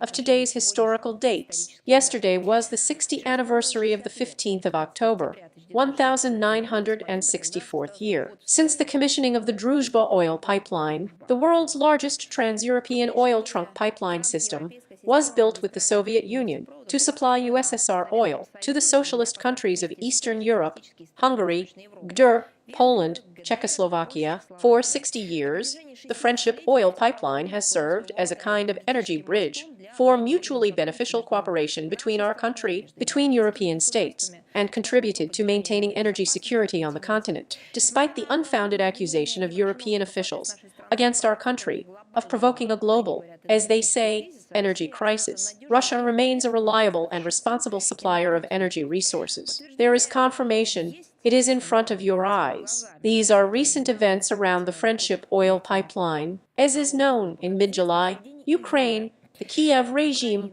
apparently at the behest of its Western curators, stopped transit deliveries of oil belonging to the Russian company Lukoil along the southern branch of the pipeline to Slovakia and Hungary. Despite these political restrictions, apparently motivated by the West, Russian suppliers were able to lend a shoulder, and Tatneft in July sharply increased supplies to refineries in Slovakia and Hungary, sending about 330,000 tons of oil to each country via the southern branch of the Druzhba oil pipeline.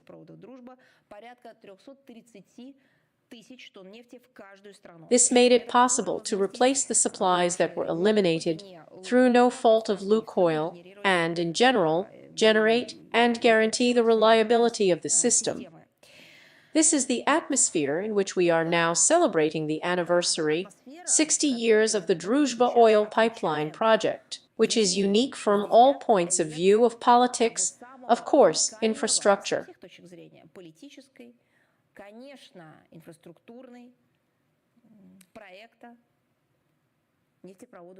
What should it be like these days? Solemn ceremonies, awarding veterans who have given the best years of their lives to this project, encouraging those who are now engaged in maintaining its efficiency.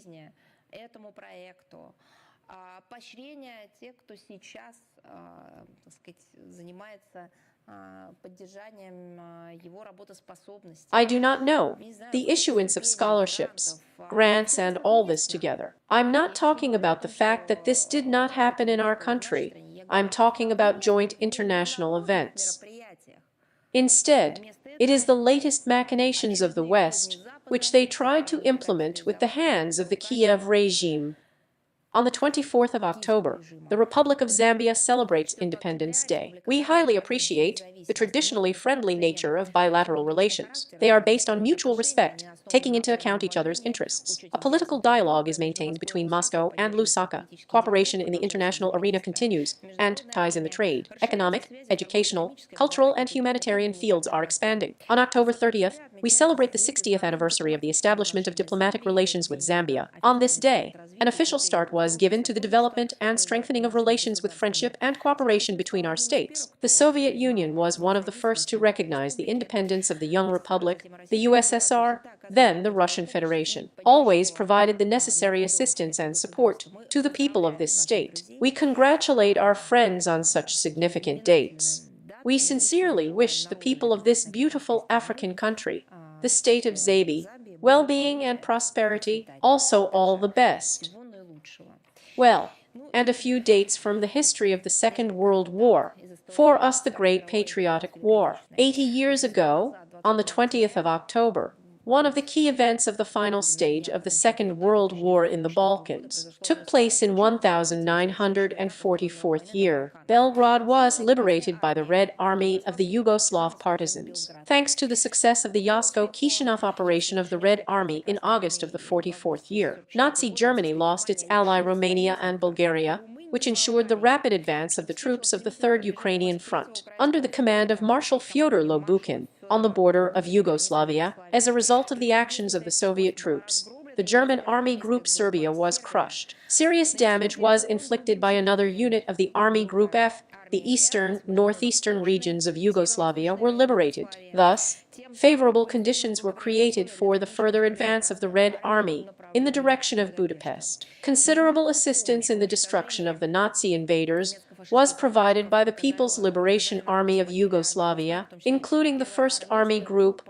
under the command of Pico Dapčević, local citizens who also sympathized with the Soviet fighters. The local population, the Yugoslav people, highly appreciated the feat of their liberators, marriage and bravery shown in the battles for Belgrade. The Presidium of the Anti-Fascist Assembly of the People's Liberation of Yugoslavia awarded orders and medals to more than 2,000 Soviet soldiers and officers. 13 warriors became the hero nations of Yugoslavia. In turn, 300 soldiers and commanders of the People's Liberation Army of Yugoslavia were awarded orders and medals of the Soviet Union. The 20th of October is a significant date that unites all the peoples of Russia and Serbia. A large number of commemorative events are planned for this day in the Serbian capital, including taking into account the special love of the peoples of our countries for each other. These events will be held with the participation of guests from our country. The central place is devoted to laying wreaths at the Cemetery of the Liberators of Belgrade. The March of the Immortal Regiment is being prepared. Performances of Russian and Serbian creative teams will be held on the main square of the city. In the evening,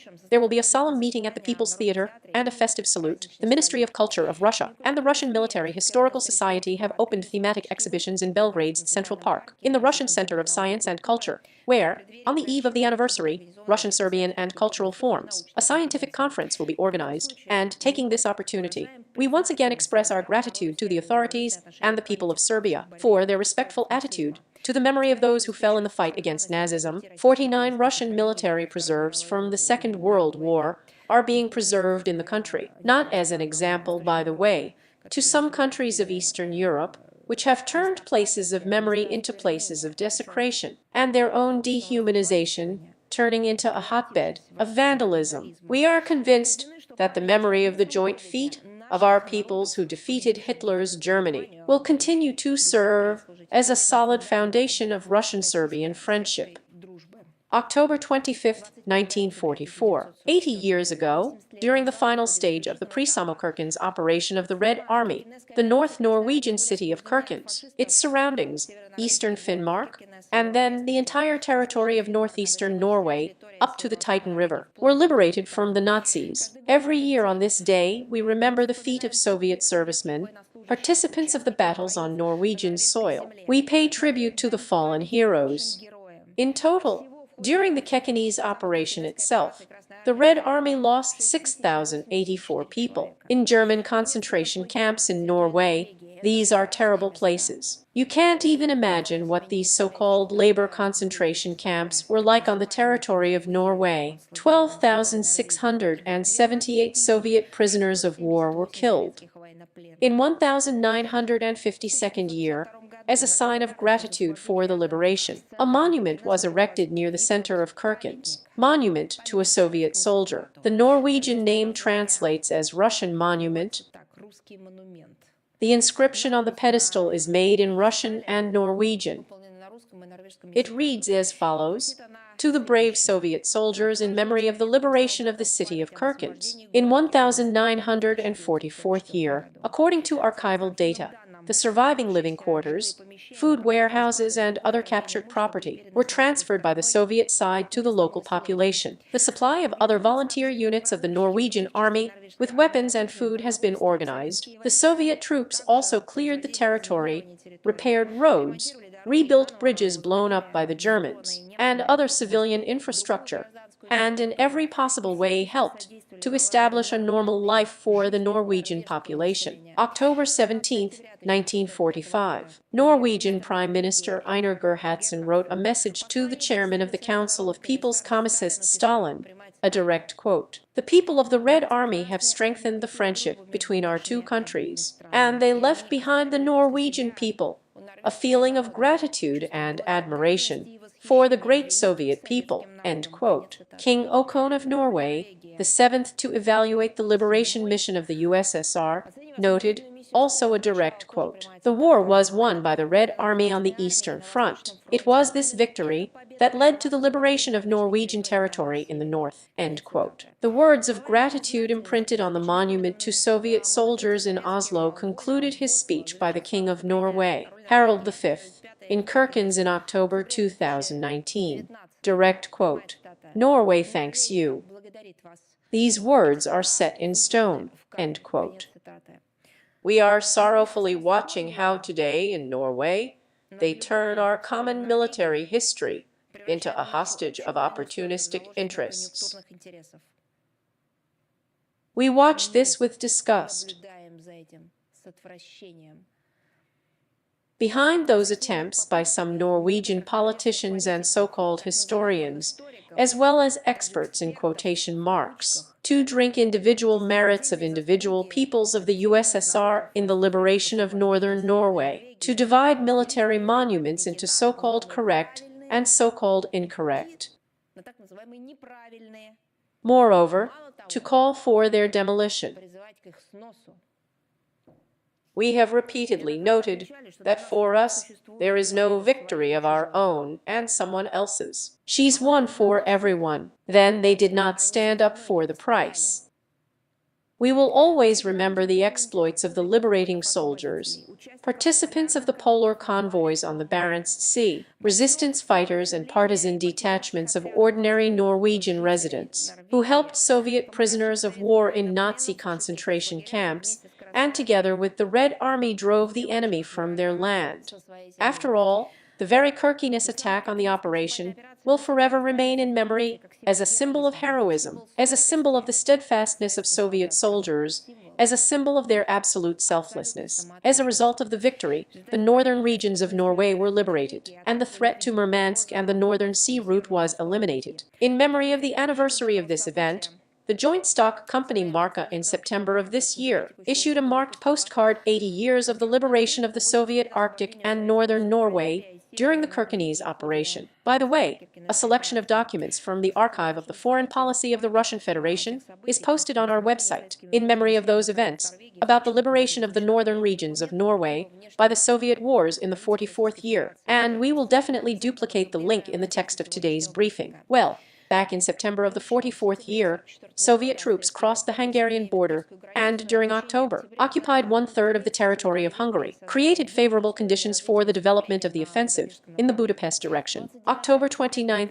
1944, in order to defeat the German troops in Hungary and withdraw this country from the war, as well as block the Nazis in the Balkans by the forces of the Second and Third Ukrainian fronts. The Budapest offensive operation was launched. Having gone on the offensive on October 29th, Soviet troops approached Budapest on November 2nd, but it was not possible to capture the city with parts of the Second Ukrainian Front. The enemy desperately resisted. Hitler was determined to hold the Hungarian capital. Since December 20th, the forces of the Third Ukrainian Front have been involved in the task. On December 26th, the Soviet troops, having crossed the Danube, surrounded Budapest, presented an ultimatum of surrender, which the pro-German authorities of the country rejected. During the bloody battles of the 18th of January of the 45th year, the Red Army units took Pest. From the 13th of February, the Buda district, the city was almost completely destroyed. The Germans, retreating, blew up bridges across the Danube. The Buda Volunteer Regiment and the Railway Construction Detachment, partly formed from the Hungarian military, took part in the fighting in the Budapest direction on the side of the Red Army. As a result of the Budapest offensive of the Soviet troops, all the set goals were achieved. The enemy was forced to accelerate the withdrawal of its forces from Yugoslavia, and the Red Army was given the opportunity to advance in Czechoslovakia and in the Vienna direction. In memory of these events, in June 1945 year, A medal for the capture of Budapest was established. 362,000 people were awarded it. Another announcement. As you know, we often inform about various socially significant events with an international component. The All-Russian Youth Forum SHUM is held under the auspices of Rosmolades in the Kaliningrad region. The forum is designed to help young professionals in the implementation of promising projects and assist in their employment. The educational program involves 4 specialized shifts. Each of them has its own specifics and target audience. One of the international shifts for journalists is Noise, Journalism Industry, 5.0. It starts in Kaliningrad on the 26th of October and will last until the 1st of November. This educational program is intended for specialists of federal and regional mass media, journalists and bloggers aged from 18 to 35 years. Participation in it was confirmed by young journalists from more than 80 countries. Forum participants will be able to improve their skills in creating photo and video products, develop algorithms for various stages of production using artificial intelligence, implement their own media projects, and take part in a team competition to solve practical problems from customers. All this will facilitate the exchange of experience between journalists, media experts, and will contribute to the professional development of the participants taking part in this event. Everyone who will be involved in this is working on tasks that are provided by companies, organizations operating in the market. In other words, all this is very much connected with real life, and the results of this co-creation lead to obtaining work contracts, jobs, and long-term cooperation. It seems to me that this is more than valuable in the modern world. We will definitely provide links to this event with the text of today's briefing, and I am ready to answer your questions with us or international life. Hello, yes, our question. Finnish Foreign Minister Alina Vantinen said that the West is experiencing increasing fatigue from supporting Ukraine and is increasingly hoping for a settlement of the conflict. How would you comment on this confession? Thank you. You know, they psychologically rocked themselves and just drove them into a dead end. That, I think, is the main thing. They first came up with the Russian threat, then began to invent a story about the fact that they themselves would inflict a strategic defeat on Russia. Then they began to manipulate the themes of Ukraine in all aspects, erected as some kind of idol on pedestals, of all Zelensky countries in general,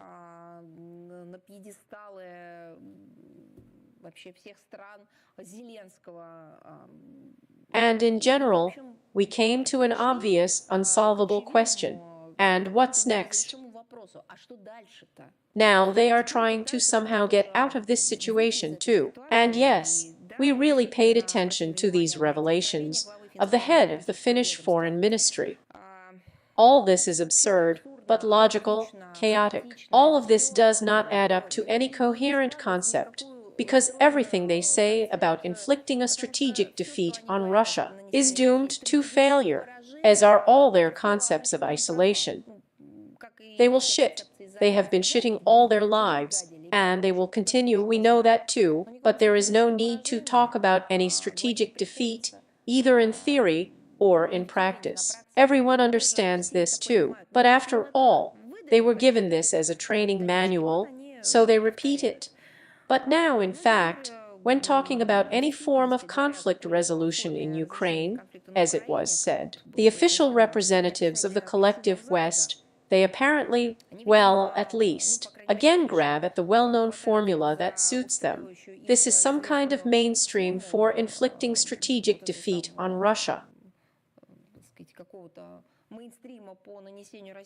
If so, what should we talk about further with them, and why comment on all this at all? We've done it 100 times, in words about the fatigue of Western countries supporting the Kiev regime, but it seems to me, first of all, there are fears that everything is not developing according to their scenario. This is not how they conceived it for themselves. They themselves were not going to suffer from inflicting, as they say, a strategic defeat on us. They probably should have already entered some era of the zenith of the West together, but for some reason they immediately went to sunset without zenith. Therefore, If you read the article you mentioned in the British edition in full, you can see the call from the mouth of the same Mrs. Valtonen to double aid to Ukraine. This is fully correlated with the statement of the Finnish President Stubb, who determines the foreign policy of this country.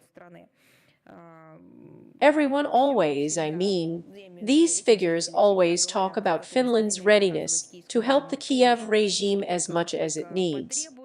They are constantly in favor of giving the Kiev Nazis the opportunity to launch missile strikes deep into Russia. It seems to me that Helsinki should still be aware that all the goals of the special military operation will be fulfilled, as the Russian leadership has repeatedly assured, and do everything necessary for this. It seems to me that we already need to adjust our position somehow, because otherwise it just looks stupid. Thank you. Yes, let's move on. Lee Media Corporation of China is with us. Yes, good afternoon, Maria Vladimirovna. We have one question today. In September, the American magazine For a Trust published an article called The Battle for BRICS, Why the Future of BRICS Define the World Order. Among other things, it was written to her that many Western analysts predict the collapse of the BRIC. More precisely, it has been predicted for 15 years since the foundation of the organization. They also write that the BRICS members are so different from each other, often disagree on a variety of issues, and are also scattered around the globe, and that it is difficult to build a meaningful partnership at all. Nevertheless, we see that the BRICS has not only survived, but is also developing successfully. Do you think that you have any superfluous forecasts regarding the words of Western analysts? And what do you think are the main reasons for the development? As you know, forecasting is one of the main components, important components of state planning, including in the field of foreign policy. And we pay great attention to the materials of serious analytical structures, including foreign ones, which were not noticed in some kind of black per outright bias or political order. Another question. As for the end, as you said, BRICS, as a rule, marks the pouring of the ether. These slogans or some kind of curses, probably better to say, accompany the union from its very birth.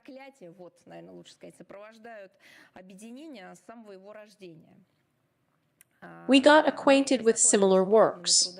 Subsequently, it became clear that we are not talking about forecasting, about ordering. It's just that apparently similar manuals were distributed for good money and grants or fees, and the message was everywhere and always the same.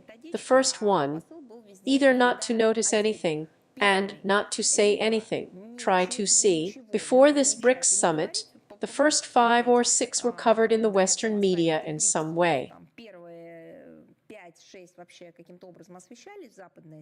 Of course not. Secondly, when it has become impossible not to notice, especially in recent years, when countries one after another, and dozens are talking about wanting to join this association, to present everything only in a negative way. Well, as a matter of fact, after that we realized that this is not forecasting, but it's just an order. But, by the way, you can also judge a lot by such orders, in particular about the approaches to the BRICS activities, those who order such materials. Naturally, we are talking about our Western non-partners. Here we have identified for ourselves such a pattern. The deeper and more effective the interaction goes on within the BRICS, the more such publications. Accordingly, the conclusion is, it means that the association is moving in the right direction. And the most interesting thing is that the unification does not threaten the West in any way. He does not make any aggressive speeches, does not aim his participants at confrontation. There is none of this, but at the same time, there is endless hysteria on the part of the West. Now, as for the reasons for the development of BRICS, it is obvious to us that the fundamental factor in this regard is, strictly speaking, the very nature of the association. This is a truly innovative format of interstate cooperation. It unites different cultures, different civilizations, parties with different economic and political potential. The system, probably the level of development.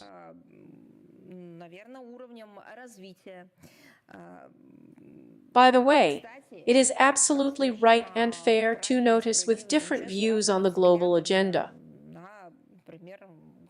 Everyone has their own nuances. At the same time, we are united by a common goal, a firm commitment to conducting an independent foreign and domestic policy, defending sovereignty and our national interests. And over the years of cooperation in BRICS, a special culture of dialogue has been formed, open, trusting relationships have developed, based on the principles of sovereign equality, respect, choosing one's own path of development, taking into account each other's interests. This helps our countries to find common ground and even solutions to complex, difficult issues that obviously should arise. Because these are issues on the BRICS agenda, these are issues of the lives of our citizens, citizens of our countries.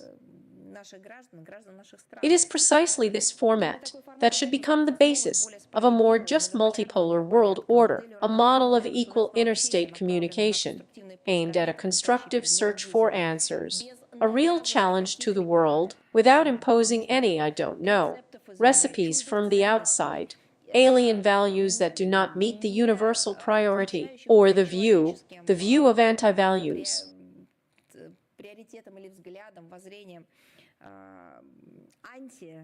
And the secret of BRICS' success is that this association does not have any, as I have already said, confrontational, aggressive, or even hidden agenda. This is an association of like-minded people who may have different views on certain topics or issues, or even problems. You know, it's just about friendship. After all, when you are friends, you do not force your friend to share with you absolutely all your interests or to think only as you think. You don't ask your friend to give up his worldview from what is important to him. You do not try to isolate a friend from communication with other acquaintances, comrades, friends. Friendship is about completely different things. It's about support, understanding, not betrayal. By the way, about the absence of violence. That's what it's about. This is about what the world seems to have begun to strive for in the 20th century. And then again, because of the policy of the West, it went into the peak of contradictions and conflicts fanned by the Anglo-Saxons. Thank you. I will say again that the BRICS member states do not build communication on the principle of leading lead. Others will not give comparisons, but in general, it is clear what is being discussed. No, there is a consensus here. Here is a reconciliation of positions. Here is the development of a common vision and consideration of each other's interests.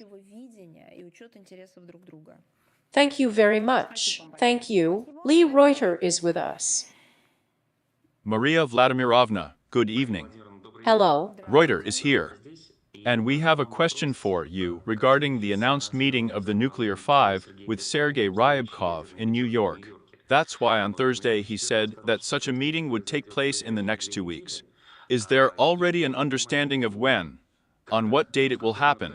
This meeting will take place, who will represent Russia at it, and what Russia would like to get from this meeting. Yes, I can say that the meeting you are asking about has already taken place. It was held on the 10th of October in New York. It was held at the expert level. Russia had representatives of the Department for Non-Proliferation and Arms Control. But I would like to draw your attention to the fact that since August of this year, the functions of the coordinator in the Nuclear Five have been transferred in rotation from Russia to China. Accordingly, all the information of a logistical, announcement and final nature, I mean about meetings of this format, will be made public by Chinese colleagues, by voting with the rest of the participants. Therefore, please follow the comments of the Ministry of Foreign Affairs, but we are always ready to answer your questions. Now, about our substantive participation. We intend to continue using this platform to convey fundamental Russian approaches and important signals on topical issues of international security regarding strategic risks created by Western countries that increase the level of nuclear danger.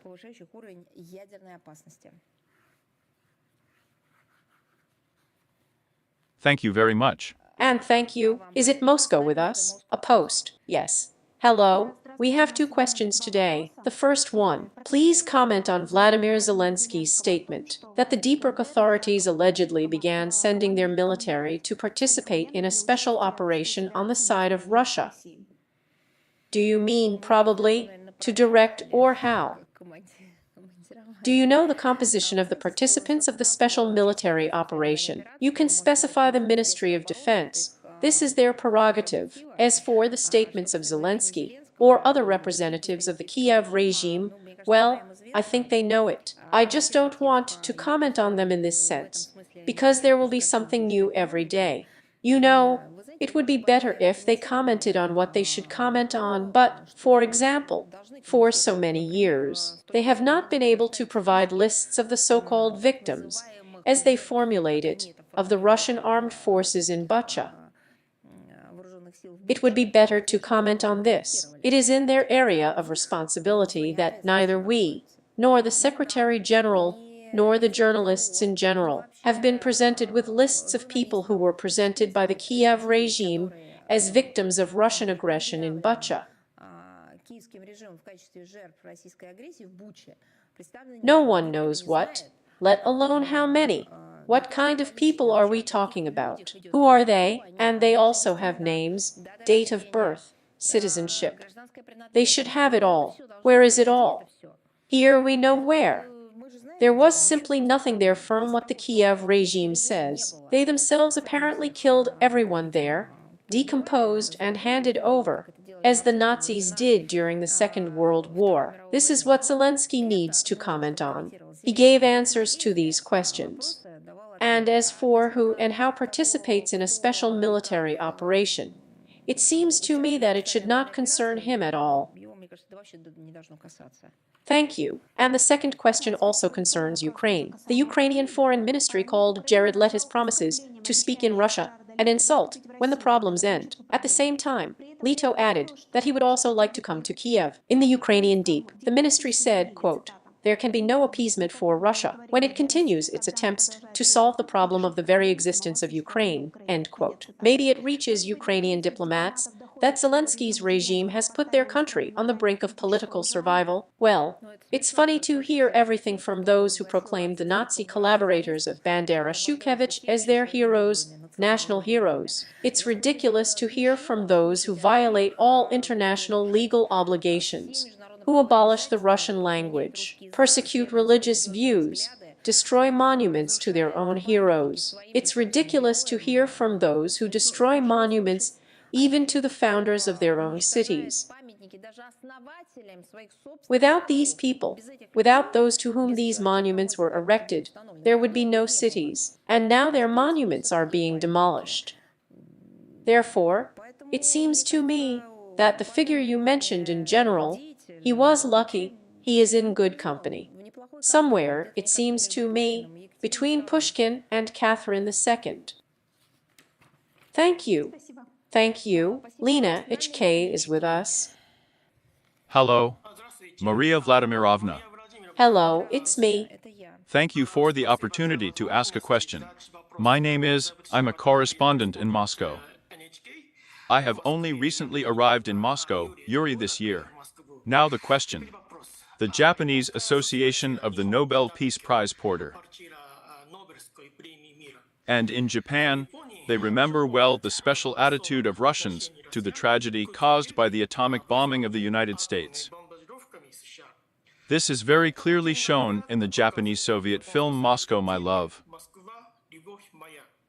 The main character, the Japanese ballerina Yulka, dreams of studying in Moscow, and this dream is coming true. But her life ends dramatically. And Yelko was the second generation of victims of the atomic bomb, and she brewed leukemia and died. And tell me, how did Russia perceive the deprivation of the Presidential Committee? What is the significance of awarding this particular organization?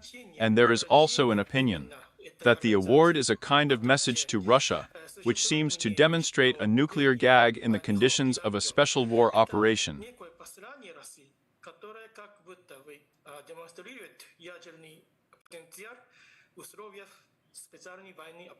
And what do you think about this? Thank you. Here I have a question for you. I will definitely answer your question. Can I see you on the screen again?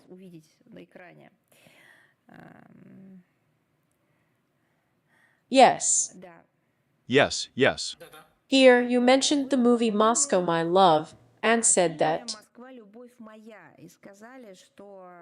Yes, yes. This is the 74th year, and you said that the main character, who was performed by a Japanese actress, fell ill due to radiation sickness and died according to the film.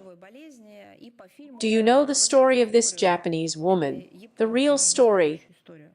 The real story is about Sekusa. You know, which she herself put on paper.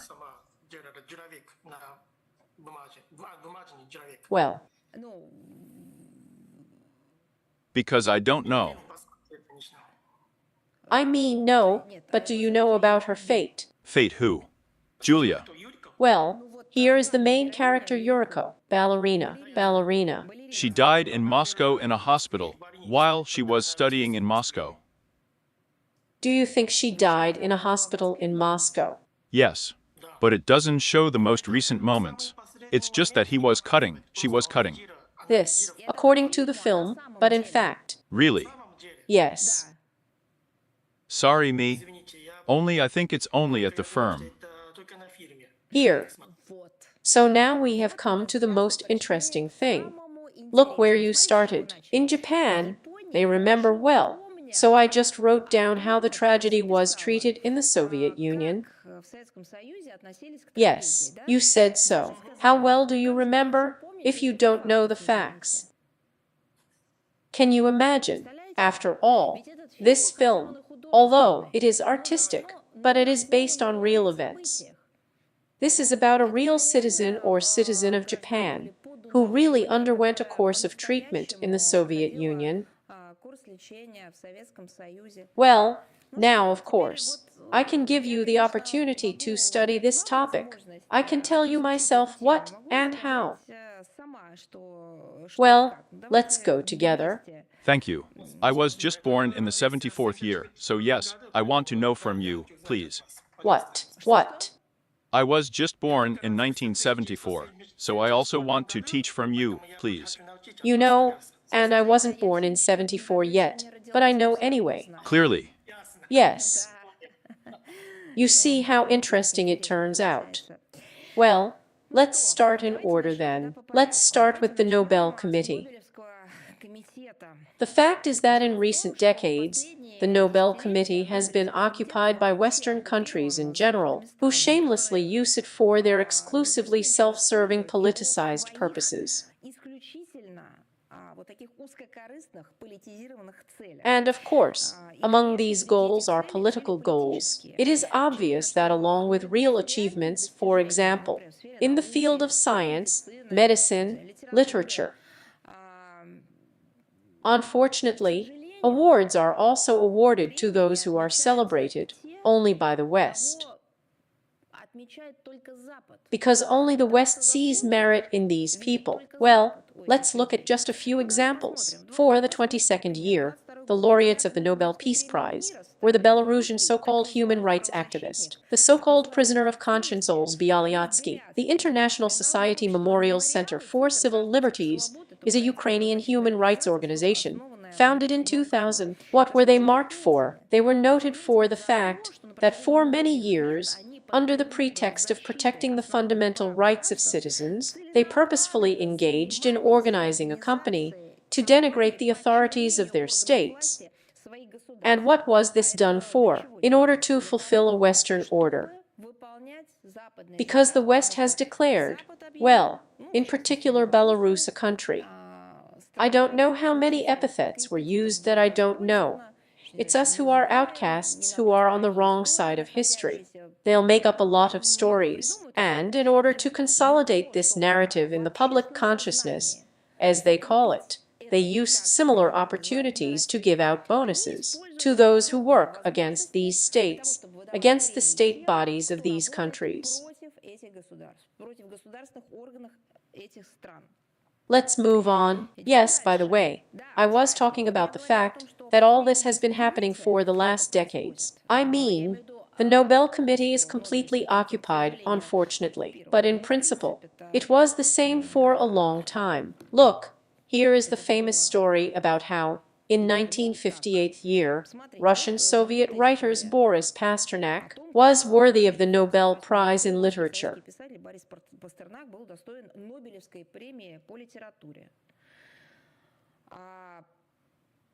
In January 2000 of the 15th year, you will not believe it, but it was again the CIA declassified about 100 documents about Boris Pasternak's novel, Dr. Zhivago. I will definitely post a link to these materials in the text of today's briefing, and it was confirmed that, in principle, everyone already knew the CIA actively promoted this and similar works.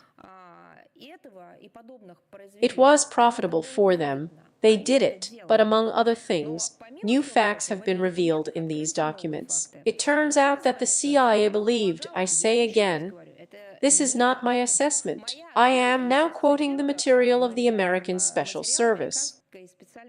It turns out that the CIA believed that this book is a direct quote from these documents. Dr. Zhivago has a huge propaganda value, is more significant than any other literary work created in the countries of the Soviet bloc. In other words, it turns out that they were given not according to literary characteristics, but as propaganda, as a work related to propaganda. Why, can you tell me now?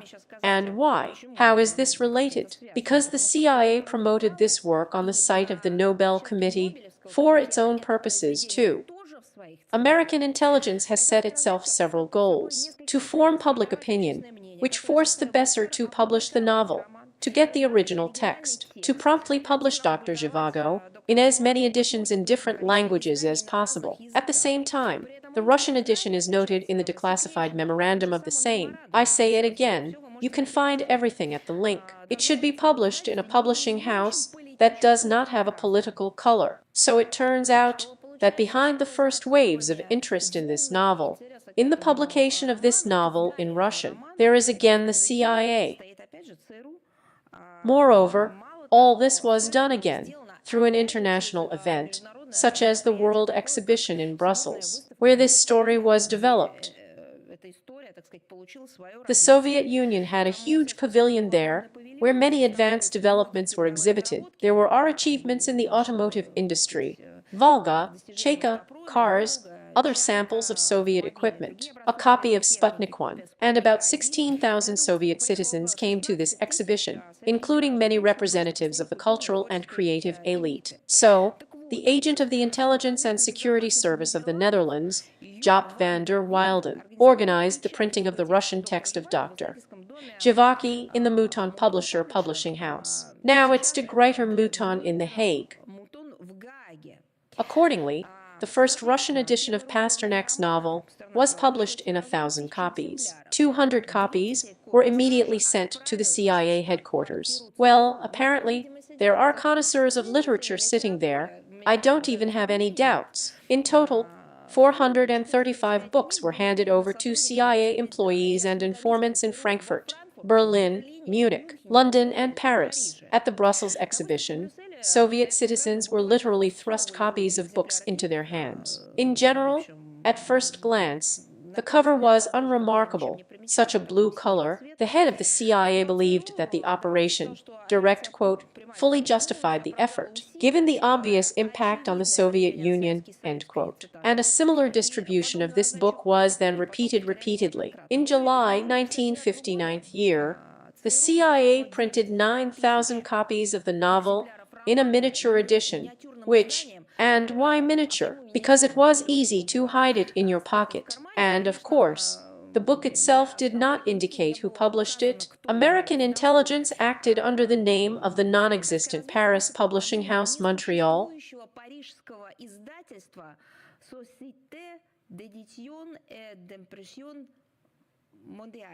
This time, what became the main distribution channel?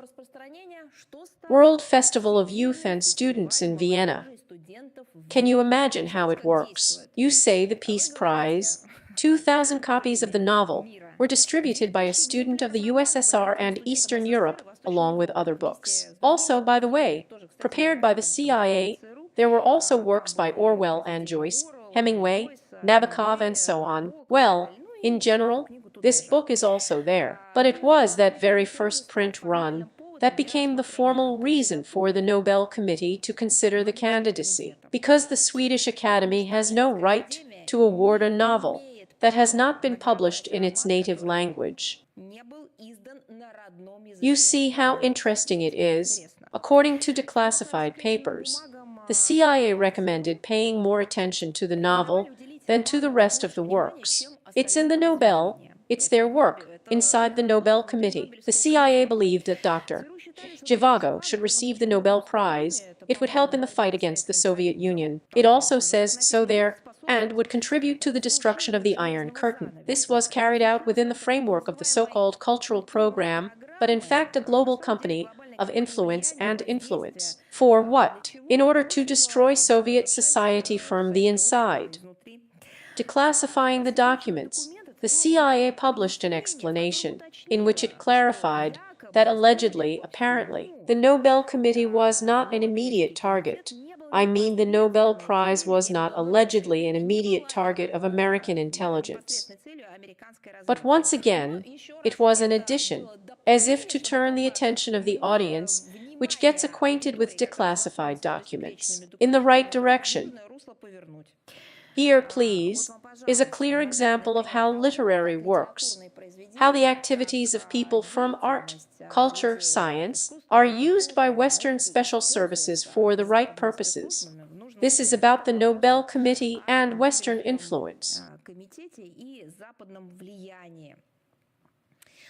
Now about Hiroshima and Nagasaki. That's what I can absolutely agree with. Yes, indeed, historically in our country, this tragedy has been given not just great attention, but a special place in general. We have all children in the Soviet Union, but they knew what Hiroshima and Nagasaki were. They might not even know the capital of Tokyo. The capital of Japan is not called Tokyo. But what happened in Hiroshima and Nagasaki knew very well. Soviet-Russian delegations that visited Japan always laid wreaths at the monuments to the victims of the American nuclear bombings. The Soviet leadership received representatives of the Council for the Prohibition of Nuclear Weapons, which at one time included the Hiddink Association. Historically, books have been published in our country. Feature films and documentaries have been shot. In addition, the Japanese side was given a chronicle, filmed with Soviet diplomats on the scene immediately, almost simultaneously with the bombing. What can we say today about the special attitude of Russians to the tragedy? Unfortunately, Japan prefers not to remember and distort our relations with nuclear weapons and the situation that led to this tragedy.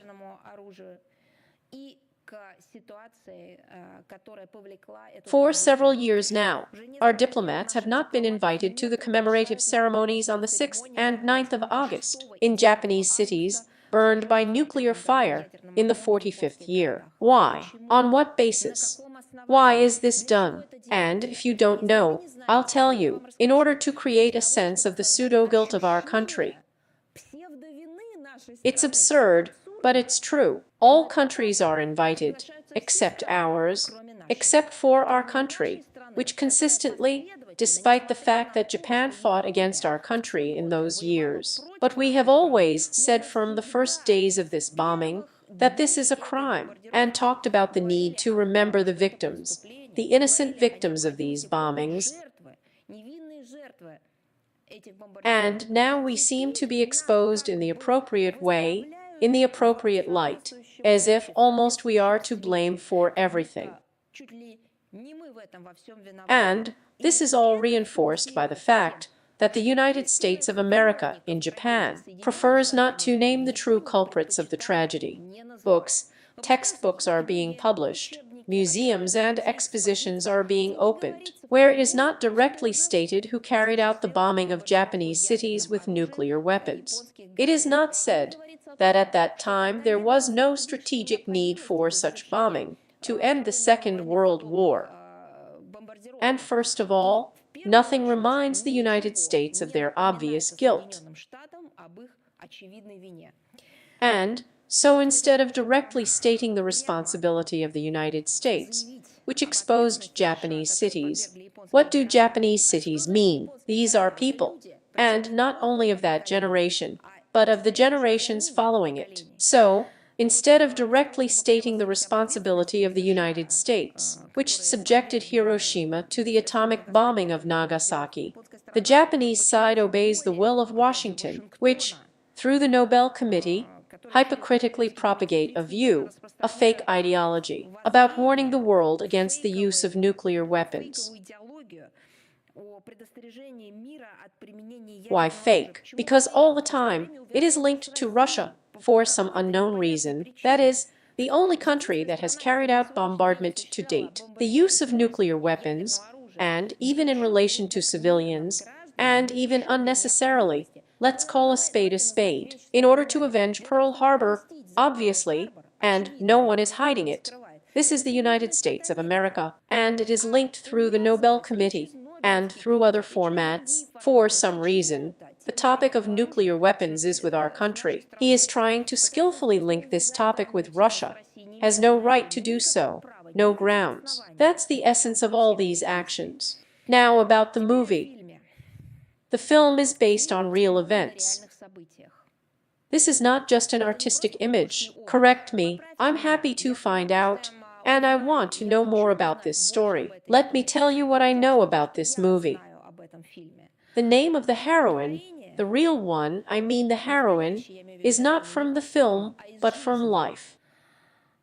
Hisaka Nagata. She was injured during the atomic bombing. She lived in Nagasaki, and scars formed in her larynx due to radiation sickness. They prevented her from breathing. They made it impossible to eat. She could not eat. For more than 6 months, she was treated at the Botkin Moscow hospital. And the domestic, our doctors, the doctors of our country, faced a very difficult task to remove these scars in the throat, to allow the girl to breathe freely and eat. And the operation went well. And do you know where Hisaka Nagata went after this operation was performed on her? Where she rested, where she rehabilitated. Here you won't believe it, and maybe you won't write about it. She was in Crimea. She was surrounded by care and attention there. Therefore, I ask you to get information about her fate. And you know, to be honest, I think it would be appropriate, to put it mildly, if the Japanese, well, the state, everything is clear with the state, it is directly dependent on the United States. But the public could ask at the Botkin Hospital, one of our largest metropolitan hospitals, how it would be possible not to, I know, how to convey my gratitude for the contribution that our domestic medicine has made to the rehabilitation of Japanese victims of American bombers.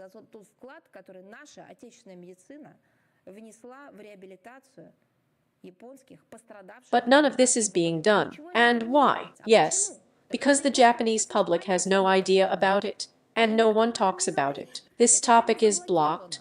No one pays any attention to it, but everyday buses are driven to the Russian embassy in Tokyo, as you know, where they talk from loudspeakers about how bad Russia is, and all this for decades. And as for the female lead, I do not know if you know or not, this is Kamaki Ferret. She is a great friend of our country. She is the head of the organizing committee of the Festival of Russian Culture in Japan. Unfortunately, the festival has faced serious difficulties in recent years. Because of what? Due to the fact that the official authorities in Tokyo are creating an unfriendly atmosphere around him and Russia in general. Here, ask us questions more often.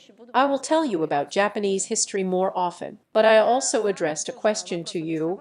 I am very interested to know what happened to this Japanese girl. And if you suddenly need contacts of the Botkin Hospital, I will be happy to provide them to you. Thank you very much. I love you a lot.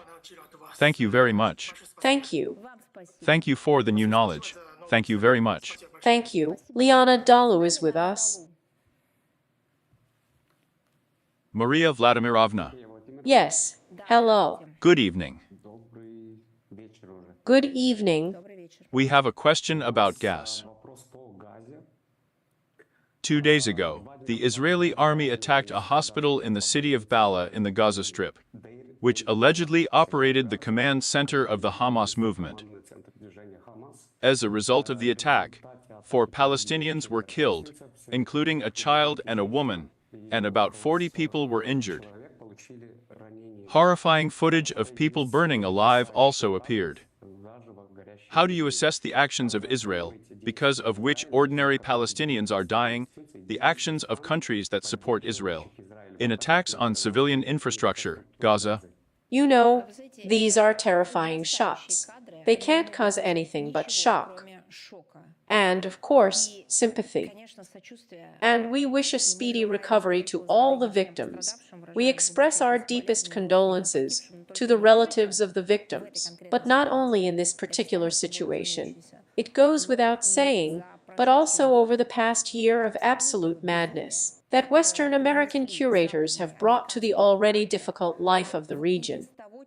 Our position is consistent and principled. We have repeatedly said that violence against civilians is not a selective strike on civilian objects, places of mass gathering of people, and there can be no excuses. Such actions of the military go beyond both international humanitarian law and universal morality. It is possible to stop the suffering of the residents of the Gaza Strip only by stopping the fighting. From the very beginning of this crisis in the region, unprecedented in its scale and devastating recent consequences, Russia, the vast majority of countries of the world, have been making active efforts, in the interests of the speedy normalization of the situation in Gaza, in the zone of the Palestinian-Israeli conflict as a whole. But it is very important that this is not just a statement about the need to stop hostilities, it is a statement about the need to stop hostilities, taking into account and in conjunction with the resolution of the root causes of the conflict, on the basis of international law, in accordance with the existing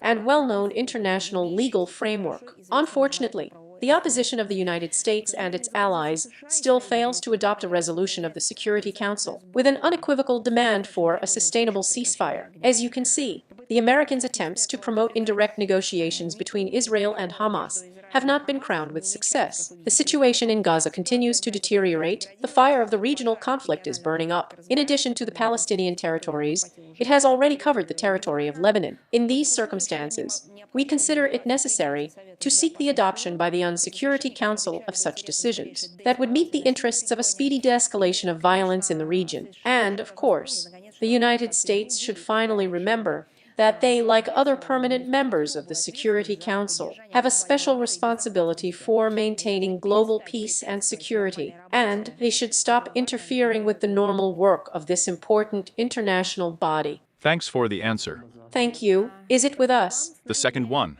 Oh, and you, of course. Our colleagues promised to answer us in writing, so we will wait for an answer. All right. Public television of Azerbaijan is with us. Yes, good evening, Maria Vladimirovna. Good evening. Arita Akbarev, Public Television of Azerbaijan. We have one question today. We hear contradictory statements by the Armenian side about the future regime of the Zagazur corridor, and says that the Armenian side should ensure the safety of the route and reject any reference to the trilateral statement. Especially, these statements became more numerous after it was announced that the security at the checkpoint with Iran would be transferred from Russian border guards to Armenian ones. What is the position of Oatmeal Moscow regarding the provision of security in the Moscow corridor? And what does Moscow see as the future role of Russia in this corridor? You know, I want to draw your attention and remind you once again that we do not directly use the term you are talking about. The Zangezur corridor, we do not operate with this terminology. о котором вы говорите, Зангезурский коридор, не используется, мы не оперируем. The issue of the presence of Russian border guards on the Armenian-Iranian and Armenian-Turkish borders is a completely different topic. As for the Russian position on unblocking communications, we have already commented on this, and it seems to me that you know our position well. It has not changed. It is solved in the appropriate formats. We do everything necessary for this. Yes, thank you. So, is it with us? There are also Japanese journalists Kyoto Tsushin. Kyoto, with us. Yes, hello. Thank you very much for the opportunity to ask a question. But my question is the same, my son's, so I don't need to ask you. All right. Yes, go ahead. Thank you, thank you. Did he believe with us? Maria Vladimirovna. Yes, hello. Today there are 3 questions for you. The first question. Last week, Director General of the NATO International Military Staff John Shadamchik paid a visit to Azerbaijan, who held talks with the Chief of the General Staff of the Azerbaijani Armed Forces. And it was during this sitch that the Chief of Staff of Azerbaijan highly appreciated the level of relations with NATO, stressed the level and importance of developing mutual cooperation, and noted the great contribution to the training of Azerbaijani units within the framework of the NATO operational capability concept, and stressed that this should be continued. In turn, Adamchek discussed the conflict between Russia and Ukraine with Vame, said, "It is important that he continues to demonstrate his solidarity with Ukraine, with its independence and territorial integrity. I would like to know your opinion about Baku's close cooperation with NATO, and Azerbaijan's approach to the conflict between Ukraine and the West with Russia in general. Azerbaijan's support for Ukraine's approaches, in fact." Answering questions. We spoke proactively about the destructive nature of NATO's activities, and not only NATO, but the EU, as it is now regularly attached to the national structure. I mean destructive everywhere, but, unfortunately, now also in the South Caucasus. All of these assessments remain relevant. Wherever this aggressive bloc appears, new dividing lines are being drawn. A confrontational agenda is being imposed there. There is a gross interference in the internal affairs of sovereign countries. The activity of NATO members, whether it is the Azerbaijani or the Armenian direction, boils down to one thing: to turn the South Caucasus into another arena of confrontation with Russia, to push the countries of the region together, and then somehow get their benefits.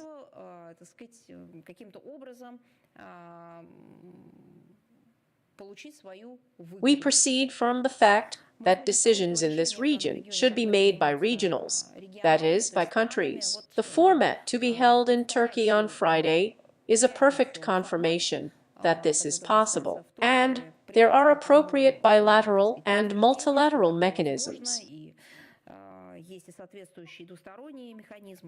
All this should happen without outside interference. We are bringing this position to Baku and Yerevan. It seems to me that they hear us, understand us.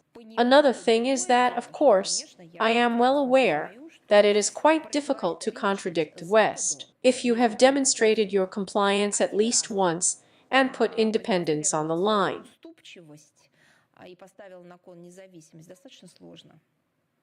Okay, here's the second question.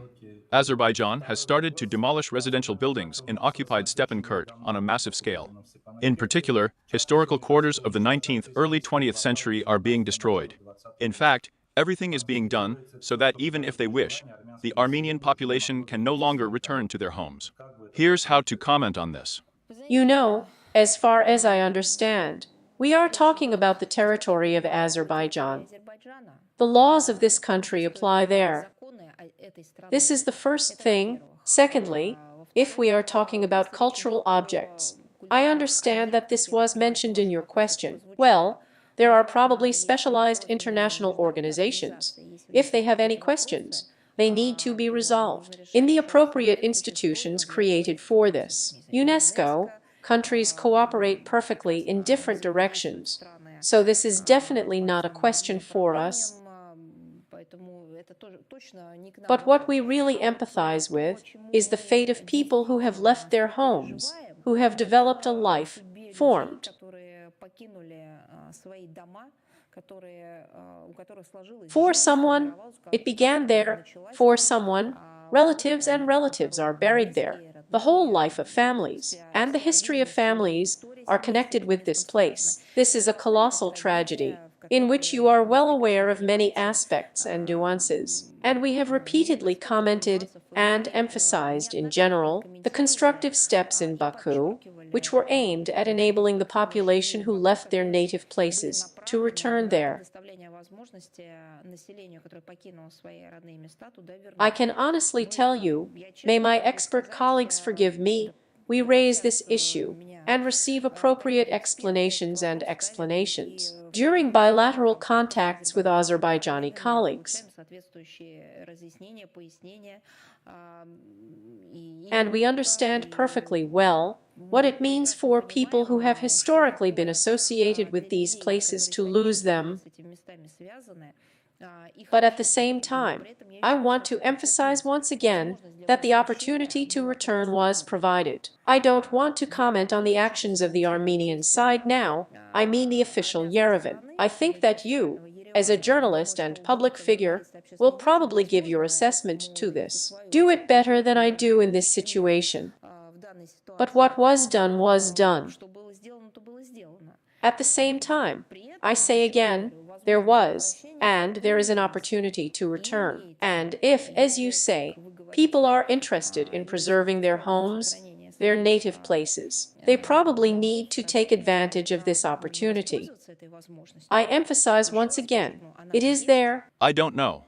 How do you not know? No, that's not true. You know. How do you not know? We have talked about this and answered your questions. How do you not know? The fact that people do not trust the Azerbaijani side, therefore, that security will be provided.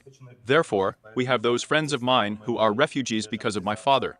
They are afraid to return there because they are not sure. I'm sorry, but can I ask a question? And was something done, I don't know, by the authorities on the part of official Yerevan in order to facilitate the return of people? Well, you ask this question. Why are you asking in me? You ask a question from the other side. It seems logical to me. I am an official representative of the Ministry of Foreign Affairs of the Russian Federation, and I am going to talk about the efforts that our country is making, realizing like no one else what it means to deprive people of their native places due to circumstances, tragedies, conflicts, and so on. We accept people who turn to us and support them, empower them, provide opportunities for work, study, benefits, legislate everything. You can see that, and we carry a colossal one like this. I don't know. Not that it's not just the responsibility for the fate of these people, but us. We still understand what we are condemning ourselves to, because some representatives of the international community do not like it. And they are still ready to do it in order to stand up for those people who are deprived of their legal rights related to their native places, homes, language, culture, and memorable places. Ask yourself a question. Well, I have already formulated it. You said you still have a question. And the third question. At a recent summit in Moscow, the CIS heads of state adopted an appeal in connection with the 80th anniversary of the victory of the Soviet people in the Great Patriotic War. And it often says that they express deep concern about the increasing deliberate attempts and cases of looting or destruction of monuments erected from those who fought against Nazism during the Second World War, and urge respect for memorials with burial regardless of their location, ensuring unhindered access to them, and preventing acts of vandalism and their destruction. In this regard, I would like to know your opinion about the ongoing policy of the Azerbaijani authorities to destroy monuments to the Armenian participants of the Great Patriotic War in Aksai. You said that the Russian side raises this issue in negotiations with the Azerbaijani side. And now I want to know if there is any explanation from the Azerbaijani side why this is being done or any concrete results from these. You know, I have repeatedly spoken about our position. If you want to get official answers or answers from officials from Azerbaijan, I am ready to assist and pass the question to them, and then pass their answer to you. I will do it with pleasure. Thank you. Publication. Author. I do not know if it is possible to pronounce your name with you. I do not know, somehow AI or dots over and, what is it called? Author I. Pankratiev, the Author Publishing House. And today we have two questions here I wanted to ask you. Employees of the Federal Anti-Monopoly Service, this is the financial intelligence of the US Treasury Department, continue to actively implement anti-Russian sanctions in the banking sector. In particular, the Americans are actively working in the banking system of the countries of the Global South in order to prevent contacts and cooperation in the banking system of Russia, including with individual Russian commercial banks. So in the case of attempts by Russian commercial banks to open correspondent accounts in national currencies, in banks of countries such as the United Arab Emirates, Oman, Turkey, Egypt, India, the official authorities of these states are immediately threatened by representatives of the FIS and the State Department, and the inclusion of local banks in the US sanctions lists followed, of course, by disconnecting them from the SWIFT system. Question: are the Russian Foreign Ministry taking any countermeasures aimed at supporting Russian commercial banks abroad in this situation?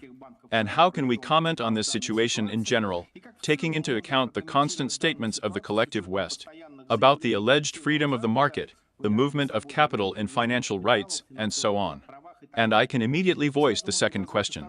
From the point of view of the Russian Foreign Ministry, what is the real prospect of the current aspirations of the Georgian government to resolve the South Ossetian conflict? Does the Russian Federation plan to contribute to this process in any way? Thank you. Yes, let's start with the first question on the second part of it. In general, I just want to say about the situation that the Western world of the Anglo-Saxons has long discredited the very idea of a free market and private competition, which they also promoted. In their neocolonial paradigm, only their own world, as they call the democratic, civilized, Western garden, has financial and any other rights. That's just that they are supposed to and are given the right to dispose of all this, and everyone else can get permission to connect, or, so to speak, activate all the mechanisms only for that and only when it is beneficial to the golden billion, or at least, it does not bother him.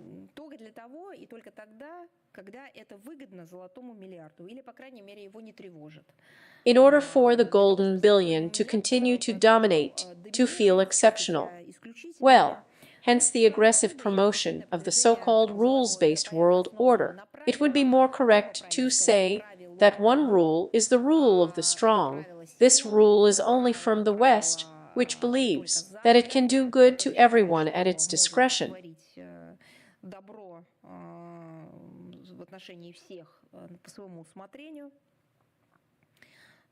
And the West dictates this rule, tries to dictate it to the world community in all spheres. First of all, economics and finance, and further down the list, don't agree with this line. Westerners educate, as they call it, apply various sanctions, restrictive measures, stop lists for this.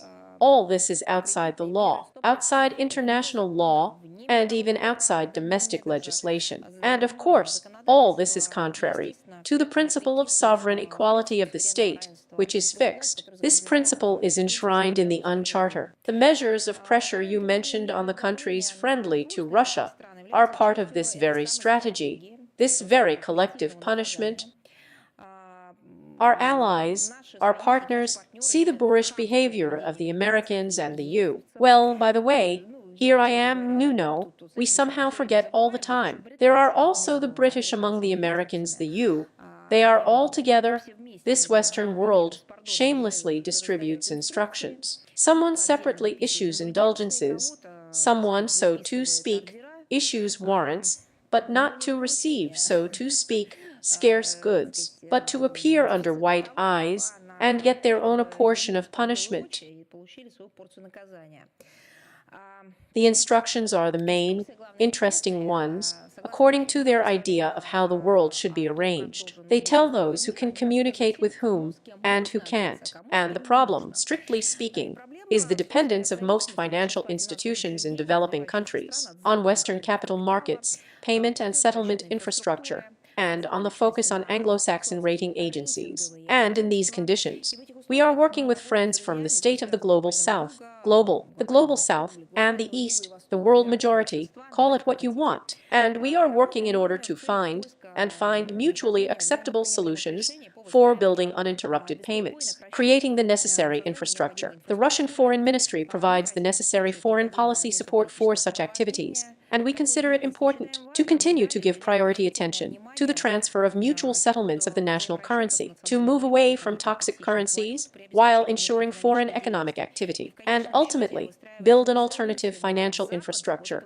independent of the West, this destructive Western mentality, which will be resistant to external pressure. First of all, we are talking about the integration of payment systems, including the topic of settlements in digital currencies of central banks and other financial assets, building direct interbank relations, establishing mechanisms for the transfer of financial information. In a broader sense, it is necessary to promote a comprehensive reform of the global monetary financial system, which does not correspond to the current needs and interests of most states, and is primarily an instrument for promoting Western neocolonial interests. All of these areas are the subject of our close cooperation with partners, including in BRICS, and you know that this topic will certainly be discussed in Kazan. Of course, work is underway on this issue within the Group of 20, APEC, and other international platforms. But where there is the USA, as you understand, Britain and them, how's that grunting? There they are trying to block this topic. The second question was about the aspirations of the Georgian government to regulate the South Ossetian conflict.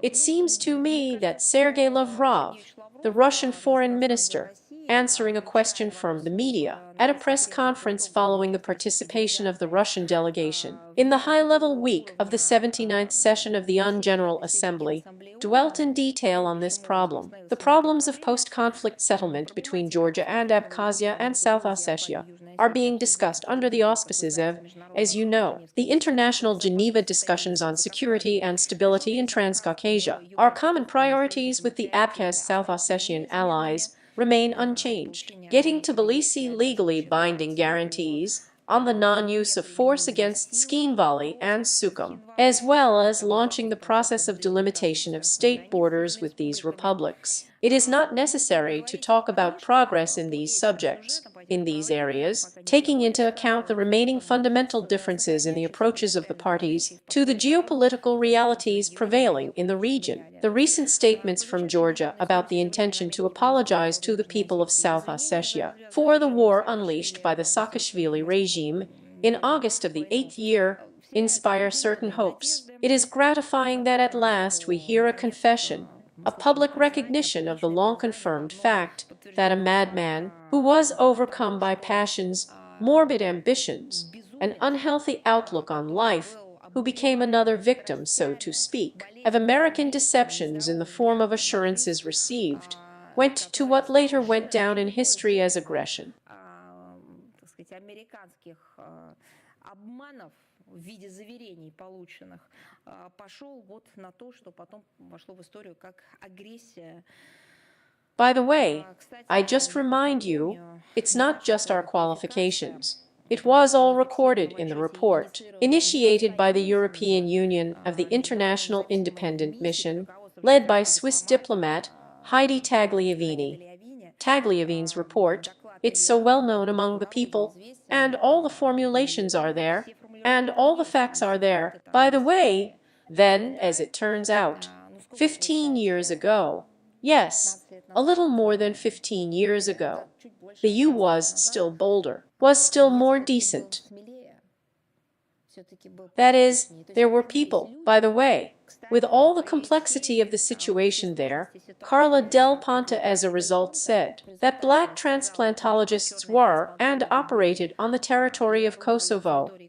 You see, it turns out that people, I do not know for what reasons, then representing European countries, found the courage to tell the truth.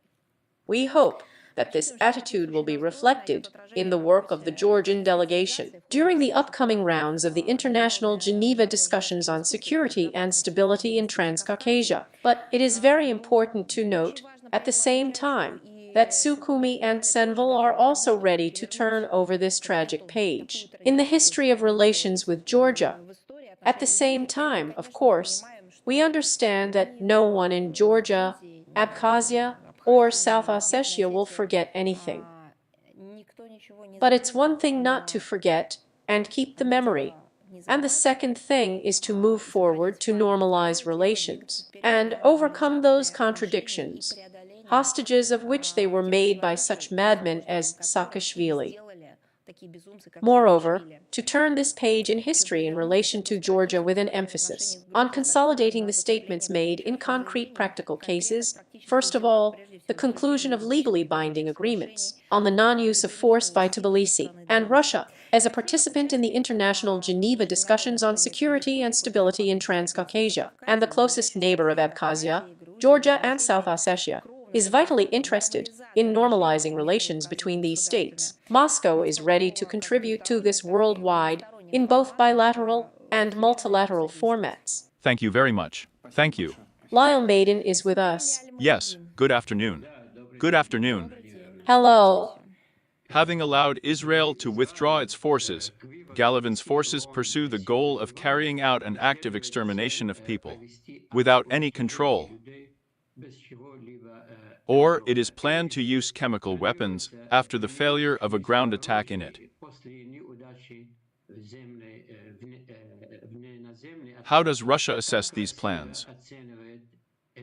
You know, I'm definitely not going to comment on the plans of the military political leadership of Israel. I don't want to comment on them, not to judge them. First of all, we simply do not have these plans. As you understand, the Kyiv name is not shared with us. But in principle, in my opinion, even without these plans, we have commented on what has already been done more than once. The impression of what is happening at the same time, I can say, is the hardest in the region. The threat of a major war remains, the external force that could have a sobering effect on the military and political leadership of Israel, namely, the United States of America in every possible way evades its direct responsibility, because everything that is happening in the region in this context is the direct responsibility of the United States. This is not only a sphere of responsibility, because they have now assumed the honorable mission of moderator or mediator of what is happening, but because they have been convincing for many years that international mediation efforts are not needed, they are an anachronism, and their modern geopolitical technologies, their experience, their capabilities will lead, or rather lead out the countries of the people. This region is emerging from long-standing crises and having failed everything. And they really used a lot, both finance and geopolitics, but what they apparently consider or call diplomacy, some kind of shuttle contacts. Having failed everything, they have no right not to be responsible for what they have done.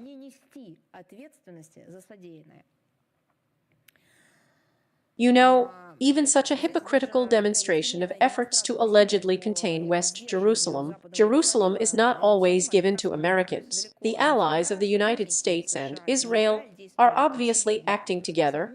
They have a common goal, although all the same, in fact, it is more American than Israeli. This is a geopolitical reformatting of the Middle East.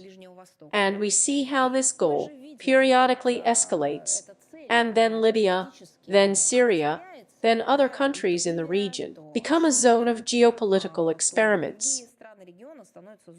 It was not possible to achieve this with the help of the tools of color revolutions during, for example, the same Arab Spring, although they really wanted to. Attempts to subjugate the region by attracting international extremist and terrorist structures have also failed, at the cost, by the way, of the incredible efforts of our country. But a case turned up. It was a bloody terrorist attack on the 7th of October last year, which allowed the full use of all the military power of the State of Israel to establish, as they call it, a new regional order that meets the interests of Washington to the maximum extent. It is the United States that acts as the main beneficiary, as a result of what the military and political leadership of Israel is doing now. When the Gaza Strip is being wiped off the face of the earth, the Palestinian cities of the West Bank of the Jordan River are being stormed, Lebanon is being destroyed, Syria is being attacked, Iran is being threatened. The regional security architecture that is being formed in these conditions in the Middle East, from their point of view, does not need either the United Nations, on peacekeepers, or, in principle, international law. Thank you. Thank you. Is Greater Asia with us? Hello. Good evening. Yes, hello. You can hear me? Vladimirovna, Nina Fernandez, TV channel Greater Asia. Today, Maria Vladimirovna, you have already talked a lot about Japan, and I would not like to repeat myself, but I will repeat myself. You have already partially touched upon the topic of our question. It concerns the new Prime Minister of Japan, Sagaru and Shiba. Many media outlets replicated his theses, in which he publicly recalled the bombing of Hiroshima and Nagasaki by the United States of America. This conditionally anti-American approach of the Japanese Prime Minister was hastily interpreted by some media, almost, as a signal of changes in Tokyo's foreign policy. At the same time, the leading Russian media also pointed to a different rhetoric, and Shiba, who relies on the Asian version of NATO and calls for the deployment of American nuclear weapons in Japan and other countries of the Asia-Pacific region. Maria Vladimirovna, the question is, how does the Russian Foreign Ministry assess the external contradiction in the rhetoric of the Japanese Prime Minister? And are there, in your opinion, any prerequisites for at least a partial exit of Tokyo from total control by Washington? Thank you. Oh, well. To be honest, I don't see these contradictions in this sense, and the logic, on the contrary, is so harmonious in the statements of Sagar and Saiba on October 12th. He referred not to the American authorship of the nuclear bombings, but to a video distributed by the United States for wide public display. Maybe these details fell out in translation, but in fact it is what indication of Washington's responsibility for the use of nuclear weapons against the civilian population. The civilian population of Japanese cities for this inhumane act, no one heard in his words. Moreover, you have recently unveiled your own concept of building an Asian model of NATO, which I have just mentioned. The Japanese example directly emphasizes that members of such an association should have access to US nuclear weapons, including in the format of so-called joint nuclear missions, and deploy them on their territory. I want to emphasize once again that in order to say this, a person must be completely crushed by Washington, because I can't imagine a situation where a head of state who came to power in the course of his political career and did not know that not a single appearance of nuclear weapons of the United States of America on the territory of other states are never attracted to these countries by the possibility of using it in some way, even controlling what is there.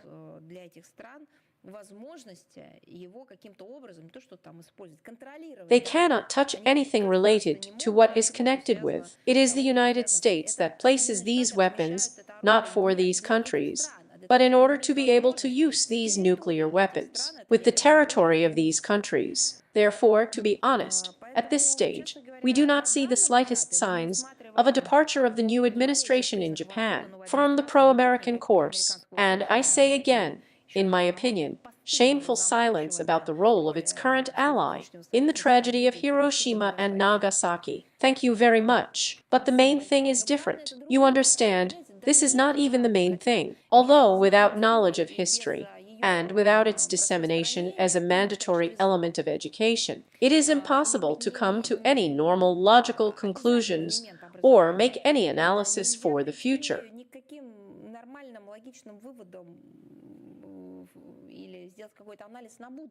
The main thing is that those people who in Japan have formed the concept, according to which they can and should deploy American nuclear weapons on their territory, should understand what this will lead to.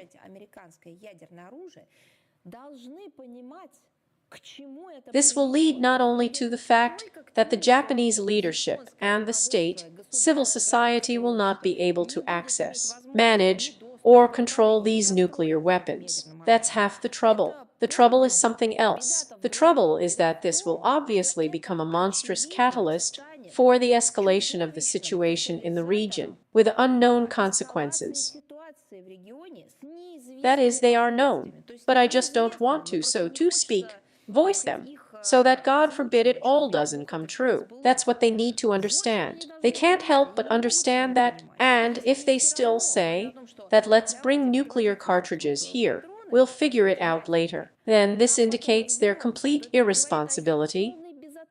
Either there is a misunderstanding, or, as we have already voiced with you today, Washington is completely crushed by what they are carrying out, and indicate that they are not pursuing a national policy, not a nationally oriented course, but American policy on their territory. So, is the messenger of the Caucasus with us? We're going somewhere already at night. Yes, good evening, Maria. Hello? We have one question. How does Russia assess Nikol Pashinyan's words about the interpretation of paragraph 9 of the trilateral statement as the possibility of providing the FSB of Russia with the function of monitoring Armenia's provision of transport links between the western regions of Azerbaijan and Nakhivan, but not control over this communication? As you know, we proceed from the agreements that were reached at the highest level within the framework of the trilateral format, created by the decision of the leaders. A lot of work has been done in the Trilateral Working Group, co-chaired by the Deputy Prime Ministers of Russia, Azerbaijan, and Armenia, the main parameters for unblocking railway communication, including transit between the main territory of Azerbaijan and the Nakhivan Autonomous Republic through the Syunik region of Armenia, have been agreed, and in the interests of the case, it is advisable to coordinate the remaining issues and various interpretations in the same format where they were considered. Therefore, we do not see an alternative to this, and we will continue to work in this direction. Thank you. So is Lee News with us. Ru? Maria Vladimirovna, Portal. Yes. We have two questions for you. Oh, just 1 second now. Sound. Can you hear me? A little louder now. Me? Do you hear? Well, yes, I can hear it. But now you have something going on again. You either have a phone lying nearby, something. So, let's try like this. That's better. That's better? Great. So the first question we have is this. Here the other day, the Hungarian foreign minister from JART said that despite criticism from other heads of the EU Council, Budapest will continue to promote the Friends of the World project. And I wonder if Moscow welcomes the desire of countries such as Hungary, China, Brazil, to find their own formula for regulating the Ukrainian crisis in some form, and their unwillingness is so obvious, yes, to follow these formulas of peace from Kiev or he himself. Well, I just want to draw your attention to the fact that even the Kiev regime itself no longer uses the concept of the formula of peace. They have a winning formula now, but we understand that this is a formula for trouble. Therefore, there is not even anything to talk about. Everything is clear. The previous campaign has already been thrown into the bucket. That's it. You see, it's like, last year's leaflet, which has already faded, peeled off, broken off. Now no one is interested in this formula of peace anymore. Now, you see, it's new. Zelensky has a new hype. He put it there again. They put the letters into words for him, no matter how, no matter what. The main thing is to voice it. This is the first thing. Therefore, everything is clear here. All these formulas of the world, all these bourgeois stocks, All this discredited itself, and in general, in my opinion, if it remained only as another platform for some kind of, lowering the cap on the table, who will put how much into it, that's just for this. And as for our partners, allies or countries that obviously understand that the West's idea has failed, and all this needs to be somehow brought out of the total peak, and all those who are constructive and offering their initiatives, we only welcome everything that is connected with understanding the root causes of this crisis, and with the desire to reason not on the topic of the continuation of the massacre, the supply of weapons and the flooding of the region with blood, and the movement towards peace, light with the use of political and diplomatic tools. Рассуждать не на тему продолжения бойни, поставок вооружения и затопления региона кровью, а, так сказать, движение в сторону мира, света при использовании политико-дипломатических Another thing is that we have already commented on what has been announced.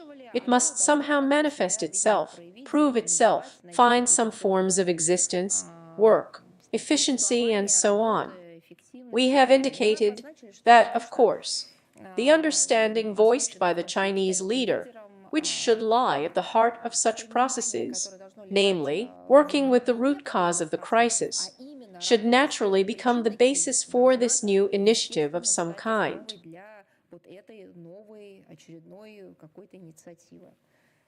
I see. And the second question we have is this. Georgia here again accused the West of pressure to open a second front against Russia in the Caucasus region. And at the same time, Georgian Kabakidze expressed hope that next year the special military operation will be completed.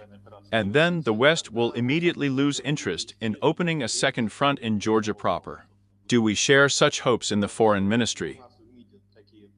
Well, first of all, it seems to me that people in Georgia, citizens, residents, with all the depth of experience of what happened to them in the first decade of the 21st century, understand exactly the root cause of what is happening after what happened, that this is the wildest adventure into which the West pushed the then leadership of Georgia.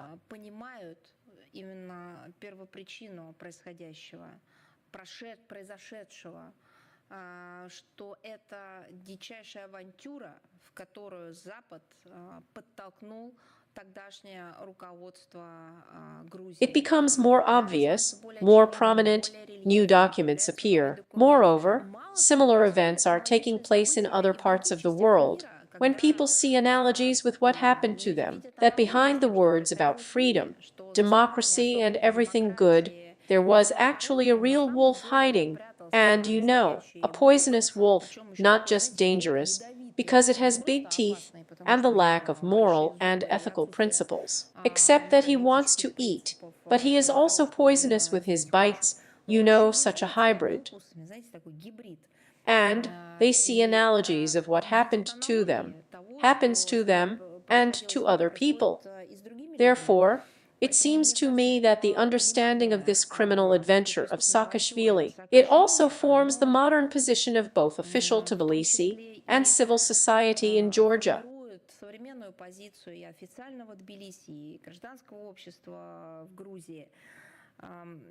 Therefore, realistic assessments are given about the second front, and I think that, among other things, no one wants to be involved, becoming a bargaining chip in someone else's game. As for the forecasts, the fact that the West has not yet received a real rebuff will try to go everywhere contrary to logic, law, morality, and morality. But it seems to me that it has been tested for centuries. Therefore, we need to build up internal potential. We need to create a system of our own security, and at the same time say that it should also be indivisible for everyone. We need to strengthen our immunity in every sense of the word to everyone, and unite all sane countries under the auspices of this very new world order, based not on someone else's unknown rules, in the basis of which is the exclusivity of domination, but the world order in the form of multipolarity, polycentricity, respect for sovereignty, and all that was laid down in the UNCharter. It seems to me that this is the way. That's when all the talk about the Second Front and about domination and about dividing and dominating, they will be irrelevant. But let's not predict, let's work. As a matter of fact, the summit in Kazan is aimed at this. Thank you. I'll ask a question just in case. Are there any questions that we haven't answered today? If suddenly someone has something left, please send it to us. We will be happy to answer, as we do it promptly. And I'm saying goodbye to you until next time. I wish you all the best, prosperity,